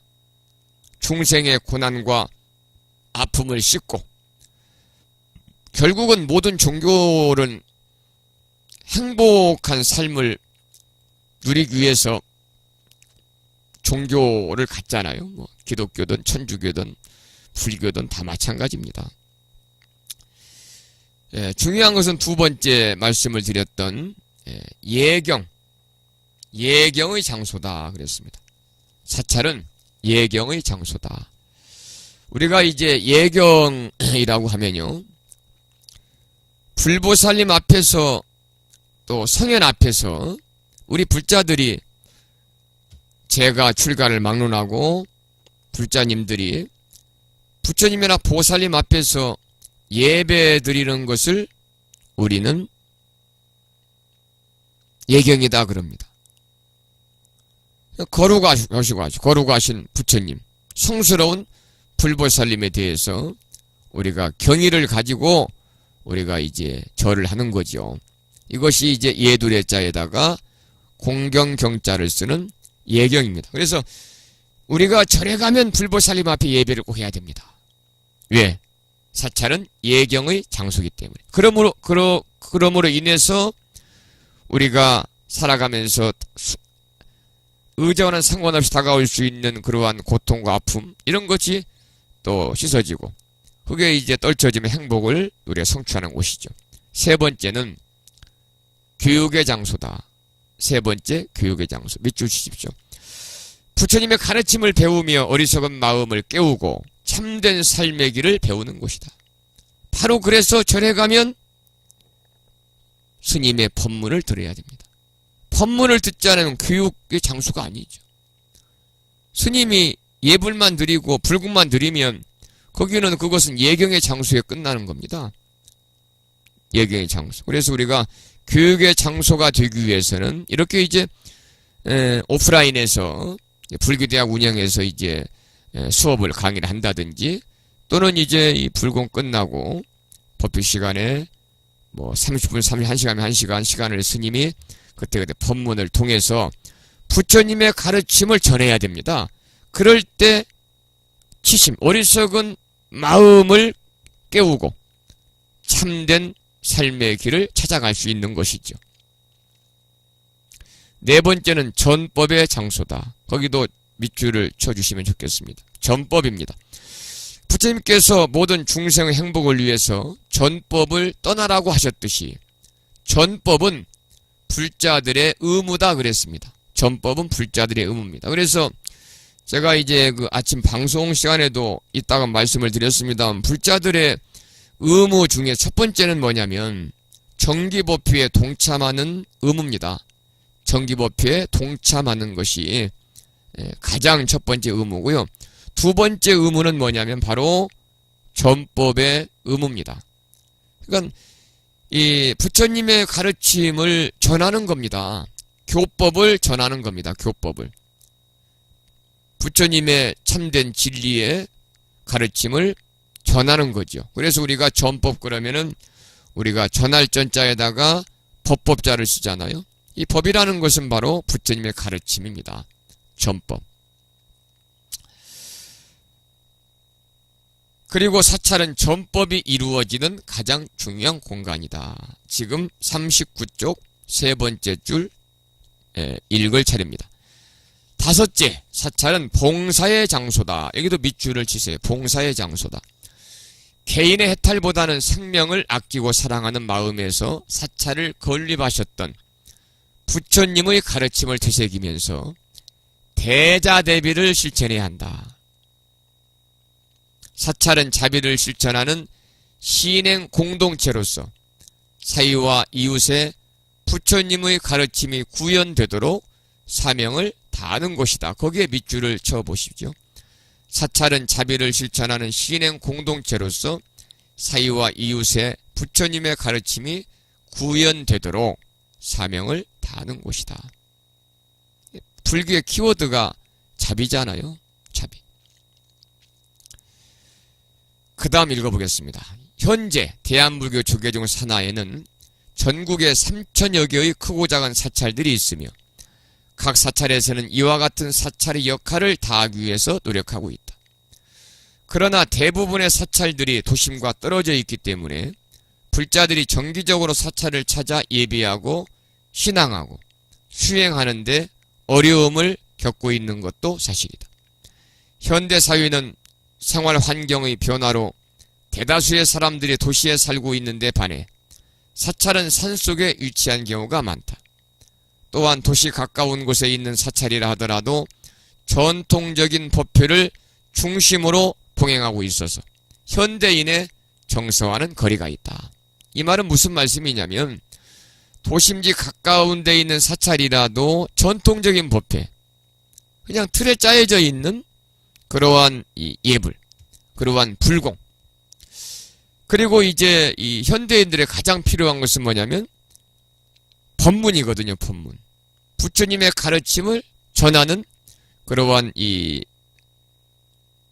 법문을 통해서 어떻게 하면은 행복한 삶을 누릴 수 있는가 하는 그러한 가이드 역할, 내비게이션 역할, 로드맵을 제시해 줘야 되는데 가까운 도심지 사찰에 하더라도 전통적인 법회만을 중심으로 봉행하고 있어서 현대인들의 정서와는 거리가 있다 그 말이죠. 그러나 근래의 현대인의 생활 환경에 맞추어 사찰의 형태도 변화하고 있다. 산속이 아니라 생활 공간 가까이에 도심 포교당이 점차 늘어나고 있다. 아파트 단지, 주택가, 도심 빌딩 안에 건립된 도심 포교당은 현대인의 정서와 생활 환경에 맞춘 새로운 신행 도량으로 사찰의 본래 역할을 다하고 있다. 따라서 불자들은 집 가까이에 있는 도심 포교당이나 집 가까이에 있는 절을 찾아서 신앙과 수행 생활을 하면서 사회 속에서 불자로서 사명을 다한다면 우리 사회는 점점 더 평화로운 사회가 될 것이다. 그런데 현실은 그렇지가 못하거든요. 현실은 이렇게 도심 포교당, 아파트단 주택가, 도심 빌딩 하나에 있는 도심 포교당을 보면 여기에 나와 있는 것처럼 현대인의 정서와 생활 환경에 맞춘 새로운 신행 도량으로서의 사찰의 본래 역할을 다해야 되는데, 그런데 포교당이라고 간판을 붙여놓은 데를 가면 대부분 인생 상담을 한다 그 말이에요. 무슨 말씀이냐면 이제 예를 들면 포교당도 양산 통도사, 서울 강남 포교당 예를 들면 구례 화엄사, 안산 단원고 포교당 예를 드는 거죠. 아니면 공주 마곡사, 보령 포교당, 이렇게 큰 사찰에서 도심지에 있는 불자들의 편의를 위해서 마곡사까지 오기가 어려우니까, 송광사까지 오기가 어려우니까, 해인사까지 오기 어려우니까 도심지에다가 곳곳에 포교당을 내서 이렇게 현대인들의 그러한 생활 환경에 맞춰가지고 새로운 신행 도량으로서 사찰의 본래 역할을 하고 있는 포교당도 많이 있어요. 이런 포교당은 큰 사찰들, 대한불교 조계종의 교구본사 정도의 큰 사찰들에서 운영하는 도심, 정말 말 그대로 도심 포교를 위해서 불사한 그런 포교당입니다. 그런데 이제 그렇지 아니하고 스님들이 개인이 우리나라에는 크고 작은 종단들이 350개가 있습니다. 그 중에 이제 가장 큰 장자 종단이라고 할 수 있는, 아까도 제가 김교학 스님 말씀드리면서 신라시대 성덕왕의 장자라고 그랬잖아요. 큰아들입니다. 그래서 이 한국 불교의 장자 종단이 바로 대한불교 조계종이에요. 가장 규모도 크고, 또 조금 전에 제가 책을 읽었습니다만 대한민국 조계종 산하에는 3,000개 이 조계종에서 만든 책이기 때문에 조계종이 나온 거예요. 그 다음에 두 번째는 한국불교 태고종이 이제 큽니다. 그리고 대한민국 천태종. 그래서 3대 종단이에요. 진각종은 스님이라고 부르지 않으니까요. 거기는 머리를 삭발 여미하고 승복을 입지 않잖아요. 이 3대 종단 위에도 조계종이라는 이름을 가진 종단이 70개 정도. 무슨 조계종, 무슨 조계종, 무슨 조계종, 무슨 조계종, 무슨 조계종. 태고종이라는 이름도 또 여러 개 있어요. 무슨 태고종, 무슨 태고종. 그래서 이 일반 이 많은 종단의 스님들이 이제 출가는 했고 삭발 여미를 했고 큰 절을 불사하자니 불사 비용이 없고 손쉽게 도심지에 가서 2층이나 3층이나 4층이나 그것도 한 복판은 비싸니까 변두리에 얻어가지고 무슨 포교당 또 무슨 사 무슨 남 이렇게 붙이잖아요. 그러면 대부분 운영이 안 되니까요. 보시금이 안 들어오죠. 불자가 없으니까. 그러니까 인생 상담 그래가지고 사주 관상 봅니다. 그래서 불자들이 오면은 조상님들이 어떻고 그래서 천도전 하라고 그러고 그래서 이 도심 포교당이 이미지가 안 좋아요. 이미지가 안 좋기 때문에 도심지에 있는 일반 상가 건물에 있는 사찰들을 불자들이 잘 가지 않지요. 그래서 좀 멀더라도 이렇게 이제 제대로 이렇게 이제 신행생활 할 수 있는 신행 도량을 찾아가고 있습니다. 자, 이렇게 해서 이제 이 사찰에 관한 말씀을 이제 교재에 있는 내용을 함께 살펴보았는데요. 조금만 부연해서 사찰에 관한 말씀을 좀 드리면은 소위 부처님 당시 인도 불교 초창기에는 사찰이 없었다는 얘기를 조금 전에 읽어드렸잖아요. 그러니까 수행자들도 무수유로 사의지로 수행을 했습니다. 사의지. 이 사의지라는 것은 이제 넉사자를 씁니다. 4가지. 신도들에게 얻은 음식만을 먹는다는 걸식. 하나죠. 사의지란 신도들에게 얻은 음식만을 먹는다는 걸식 하나하고, 지붕이 있는 곳에서 자지 않고 나무 아래에서 명상한다는 수하좌. 나무 숫자 아래에 앉을 자자. 수하좌. 두 번째죠. 세 번째는 다른 사람이 쓰다 버린 옷조각, 천조각을 모아서 만든 옷만을 입는다는 분소의. 그 다음에 네 번째는 소의 오줌을 발효시켜서 만든 약만을 복용한다는 불안약. 이 4가지의 계율이 바로 인도 불교 초창기 부처님 당시에 수행자들이 사찰이 없었고 무수유로 4가지로 수행을 했습니다. 제가 조금 전에 마지막에 불안약이라는 말씀을 드렸습니다. 몸이 아플 때 소의 오줌을 발효시켜서 만든 약만을 복용한다. 그래서 불안약이다 그랬는데, 이 부자는 썩다, 썩을 부자를 쓰고요. 란자는 빛날 란자를 씁니다. 우리 보살님들 이름에 리을 란자 쓰는 분들이 많아요. 영란, 예를 들면 이럴 때 이제 이 빛날 란자를 많이 쓰거든요. 썩을 부자, 빛날 란자, 병병자. 그래서 이 병이 나면 불안약을 먹으라고 했다 그 말이죠. 그래서 오줌으로 만든 약을 먹어라. 옛날에 공부하면서 영양 부족으로 몸이 지쳐가지고 병이 나게 되면 스님들이 약을 구할 수가 없으니까 그러한 때 불안약을 먹도록 했답니다. 초기에는 이러한 전통이 엄격하게 지켜져 내려왔어요. 그런데 인도 기후의 특성으로 인해서 아까 말씀을 드린 것처럼 우기에 장마가 지속되는 3개월 동안에 탁발과 중생 교화를 위한 유행을 중단시키고 한 곳에 머물면서 수행하는 안거 제도가 시행이 되게 되죠. 지금 우리나라 이제 안거 제도가 있잖아요. 동안과 안거.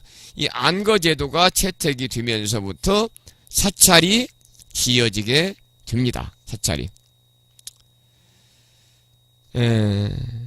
이 첫 번째는 아바사라고 해서 주처라는 것인데, 주처. 머물 주자 고처자 아바사라고 합니다. 그래서 우기에는 수행한다든지 교화할 수 없기 때문에 이때는 이제 혼자 또는 몇 사람이 임시로 방을 만들어 사는 일시적인 임시 수행하기 위한 동굴이 있었답니다. 이것이 바로 이제 주처 아바사고요. 두 번째는 원림이라고 그래서 아라마라고 그럽니다. 그래서 수행과 교화 또 보시받기도 편리한 도시라든지 큰 마을 주변의 한적한 숲에 일정한 대중과 승려가 거주할 수 있도록 마련한 건물입니다. 그래서 아까 제가 말씀드린 중림정사나 기원정사 같은 곳입니다. 그래서 제가 처음 말씀드린 주처 아바사가 임시적이라면 두 번째 원림이라고 하는 이 아라마는 영구적인 절입니다. 그런데 이러한 아바사와 아라마는 부처님 인멸 이후에 부처님의 사리를 모신 탑이라든지 불상이 절의 중심부로 들어가게 됨에 따라서 이제 아란냐, 비아라, 승가람마로 이렇게 변해가고 있습니다. 이 아란냐라고 하는 것은 원래 숲속이라는 뜻인데 세속에서 멀리 떨어진 수행하기에 적합한 한적한 장소입니다. 한자로는 적정처라고 합니다. 두 번째 비아라는 정사라고 부릅니다. 정사. 지금도 이제 정사가 있잖아요. 중림정사, 와우정사라는 노래도 있죠. 불교 초기의 스님들이 여름에 우기를 피하던 거처입니다. 차츰 불상과 보살상을 모시기 시작을 했고 여기서 수행과 설법과 종교 생활로 이제 발달을 하게 됩니다. 세 번째는 승가람마입니다. 승가람마는 부처님 당시에 아라마가 확장되어 가지고 종합적인 수도원의 성격을 띈 것입니다. 그래서 무리중자를 써서 중원이라든지 또는 승원으로 이렇게 해석도 합니다. 스님들의 거처와 설법전 등 절을 운영하기 위한 여러 부속 건물이 함께 갖추어지게 됩니다. 그 다음에 네 번째는 가람입니다. 가람. 중국인들이 이제 승가람마라고 이렇게 이제 번역을 하다가 줄여서 가람이라고 합니다. 무리, 모임, 정원 또는 담장을 두른 집에서 수행자들이 모여서 포교 수행하는 곳이다. 우리나라에도 이제 일정한 이 격식을 다 갖춘 그런 사찰을 가람이라고 그러잖아요. 다섯 번째가 사찰입니다. 사찰 절사자인데요. 중국에서 관리들이 묵던 홍로사라는 관사에서 유래했다고 합니다. 인도의 스님들이 중국에 왔을 때 중국에서 관리들이 묵는 홍로사에서 묵었는데 이 찰자 인도말로 이렇게 번역을 했다고 합니다. 그래서 이 사찰이라고 그러고요. 암이라는 것은 뭐냐면 암자인데 산속에 있는 작은 집, 토굴 등을 가리키는 말로 써왔고 이것을 통틀어 오늘날에는 사원이다 이렇게 부르고 있습니다. 이제 마지막으로 6번 절이라는 것은 뭐냐면 순수한 우리말입니다.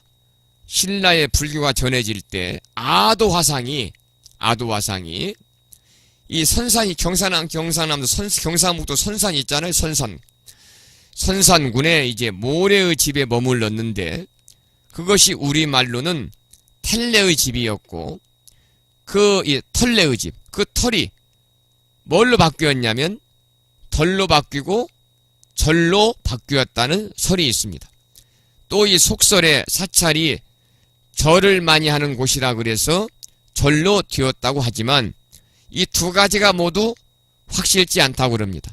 그래서 일본에서는 사찰을 데라라고 하는데 이 빨리어의 테라에서 왔다는 설이 있고 위에서 말한 이제 이 불교가 신라에 전해질 때 아도화상이 경상북도 선산 이름이 모래의 집에 머물렀는데 이 모래가 우리말로 털레의 집이었다. 그래서 그 털내에서 연유되었다는 그러한 설도 있다고 그럽니다. 하여튼 이건 설입니다. 설. 그래서 이제 정사, 가람, 사원, 사찰, 절, 절간, 산사 등으로 다양하게 불리우는 게 사찰인데요. 부처님 모습을 형상화한 불상이나 불화 등을 모신 곳이고, 더불어서 스님들의 수행처이자 불교를 믿는 사람들이 찾아가 수행하고 설법을 듣는 곳입니다. 이제 여기까지 오늘 하고요. 그리고 이제 다음 시간에 계속해서 사찰에 관해 조금 더 공부를 하고, 전통 사찰의 구조물 그러면 40쪽을 한번 보시겠습니다. 40쪽.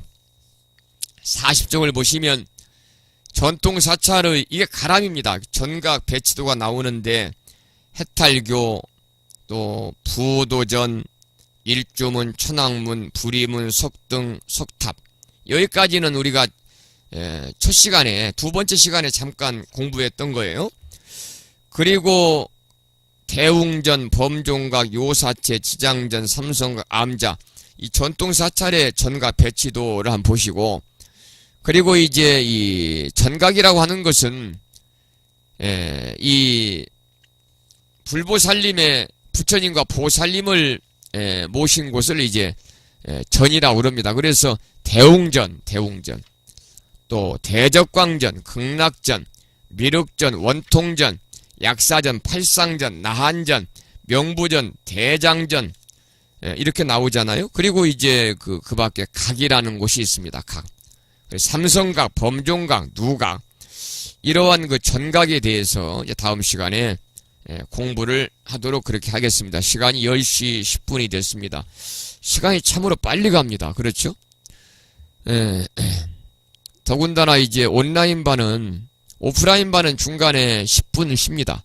10분 쉬면서 차도 한 잔 마시고, 또 그 전에 불심사에 또 법회가 있어서 이 부처임전이나 또는 신주임전에 과일이 올려져 있으면 과일도 내려서 좀 깎아서 간식도 드시고, 또 불심사에 오시는 분들이 간식도 준비해 오셔가지고 이제 잠깐 공양도 하고 그렇습니다만, 그래서 쉬는 시간이 있고 화장실도 갔다 오고 해우소도 갔다 오는 시간이 있는데, 온라인반은 그럴 시간이 없잖아요. 계속해서 지금 2시간 10분을 했습니다만 금방 지나갔습니다. 이 드릴 말씀 많고 시간은 빨리 가고 그러네. 자, 오늘도 좀 하루 종일 직장에서 또는 사업장에서 일터에서 고단하실 텐데, 또 연세들이 계신 분들이 많아서 저녁 뛰면은 고단하시잖아요. 그러면 졸립고, 아마 지금도 저녁 공양도 하지 못하고 이 수업을 2시간 동안 들으신 우리 도바님도 계실 것 같습니다만은, 하여튼 감사드립니다. 제가 더 열심히 여러분들에게 부처님 가르침을 전할 수 있도록 준비도 많이 하고 노력을 하겠습니다. 자, 그리고 대화방에 지금, 대화방이 아니고요, 강의실에 21분이 계시는데요, 지금 10시 8분입니다. 질문 계시면 질문하시기 바랍니다. 질문. 자, 오늘 강의한 내용 중에서 궁금한 거 있으시다든지, 아니면 절에 다니시는데 우리 절에 가서 주지스님한테는 내가 도저히 이 말문이 안 떨어지고 주지스님만 보면 어려워서 여쭤보지도 못하겠고, 평소에 궁금했던 거 있으면 저는 뭐 전혀 부담 느낄 거 없습니다. 그냥 도반으로 생각하시고요. 도반이잖아요. 질문하시면 제가 알고 있는 범위 내에서 말씀을 드리고, 또 모르는 것들이 또 많으니까요. 모르면 아이고 모르겠습니다, 공부해서 다음 시간에 제가 알려드리겠습니다, 그렇게 말씀을 드리도록 그렇게 하겠습니다.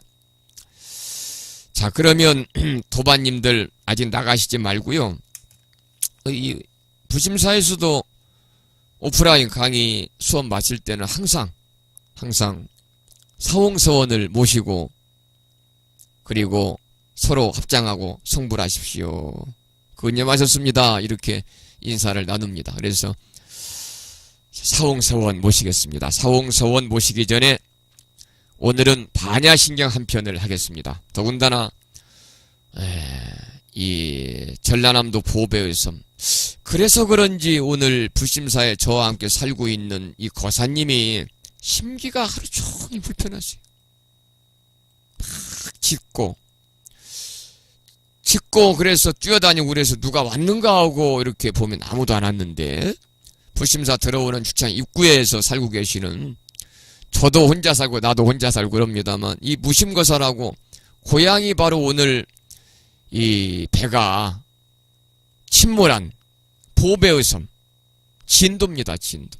저는 진도를 자주 가봐서 압니다만, 배가 이번에 침몰한 조도라는 곳, 그곳이 아주 물살이 센 곳입니다. 조도를 제가 하루 종일 돌아다닌 일이 있었습니다. 4년 전에 그 군수 선거 때 연설하러 다녔습니다. 그런데 아까 팽목항 나오더군요. 거기에서 배를 타고 40분 들어가면 조도입니다. 차를 가지고 들어가서 상당히 넓어요. 하루 종일 연설하고 그랬습니다만, 이제 이번 선거 때는 여러 군데서 그 SOS가 왔는데 제가 그랬습니다. 이제 본연의 수행자의 일상의 삶을 살고 싶습니다. 그러니 나한테 와서 선거 때 도와달라는 말씀을 하지 마십시오. 제가 이제 이 시간을 내서 본선 게임에 들어가시면 한두 번 제가 위로차 가겠습니다. 이런 말씀을 드렸는데, 그 조도라는 곳이 상당히 물살이 세고 말이죠. 그냥 그런 곳입니다. 자, 그러면 오늘 이러한 그 안타까운 소식도 있고, 방금 지금 속보를 보니까 구조자가 10명이 늘었어요. 박수를 칠 일인데, 그래도 실종이 283명이에요. 174명이 구조자가 10명이 늘어서 174명 구조했고, 아직도 실종자가 283명. 시간은 자꾸 지나가고 밤은 어두워서 이제 수색은 중단했고, 참 안타깝습니다. 이 불보살님의 기적과 같은 그러한 놀라운 가피가 함께 하셔서, 또 함성중님의 그러한 애민 중생의 그러한 그 자비의 마음이 충만하셔가지고 정말 기적처럼 많은 실종자들이 이렇게 사망이라는 그러한 그 이 청천벽력의 그러한 메시지가 아닌 구조라고 하는 희망의 메시지를 들을 수 있기를 간절히 소망을 하면서 반야신경 한 편을 봉독하겠습니다. 반야신경은 가지고 계시는 불교 입문 교재 제일 뒤쪽입니다. 184쪽을 펴시고 184쪽. 표준 한글 반야신경 함께 따라서 큰 소리로 봉독하시고 나서 사홍서원 모시고 오늘 수업을 마치도록 하겠습니다. 마하반야 바라밀다신경 184쪽입니다.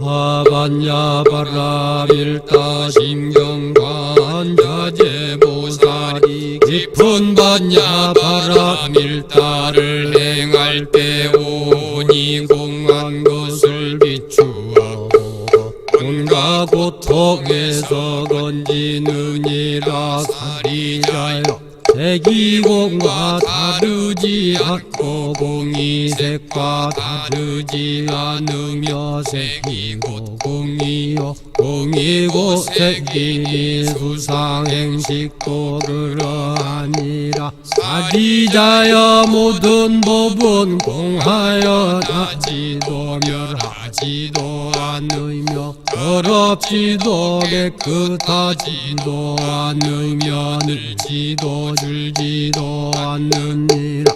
그러므로 본 가운데는 색이 없고 수상행식도 없으며 아니 비설신의도 없고 없고 색성향이 척법도 없으며 눈의 경계도 인식의 경계까지도 없고 무명도 무명이 다함까지도 없으며 늙고 죽음도 늙고 죽음이 다함까지도 없고 고집멸도도 없으며 지혜도 얻음도 없느니라.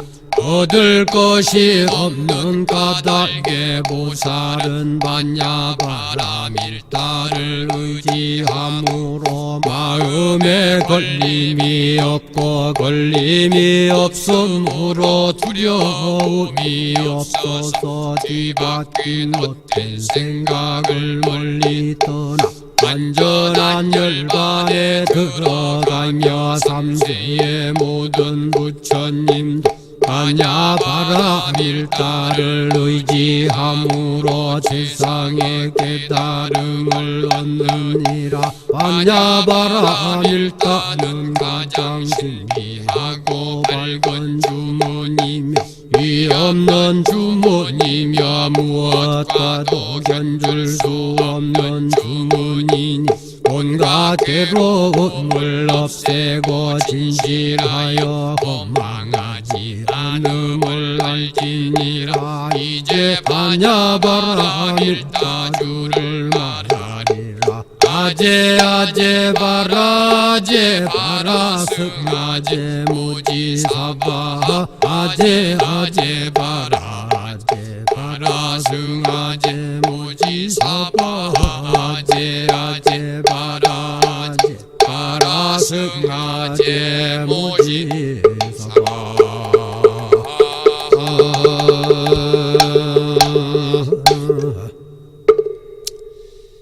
다음에는 사홍서원을 모시겠습니다.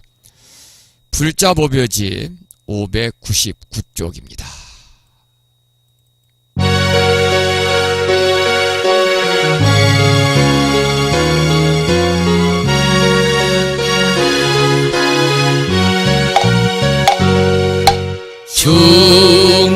중생을 다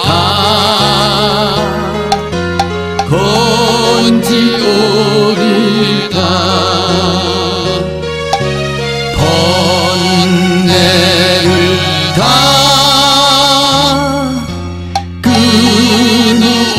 끊으오리다. 법문을 다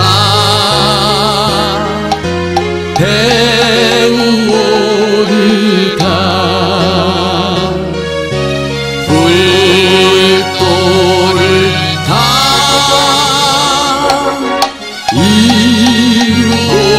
이루오리다. 성불합시다.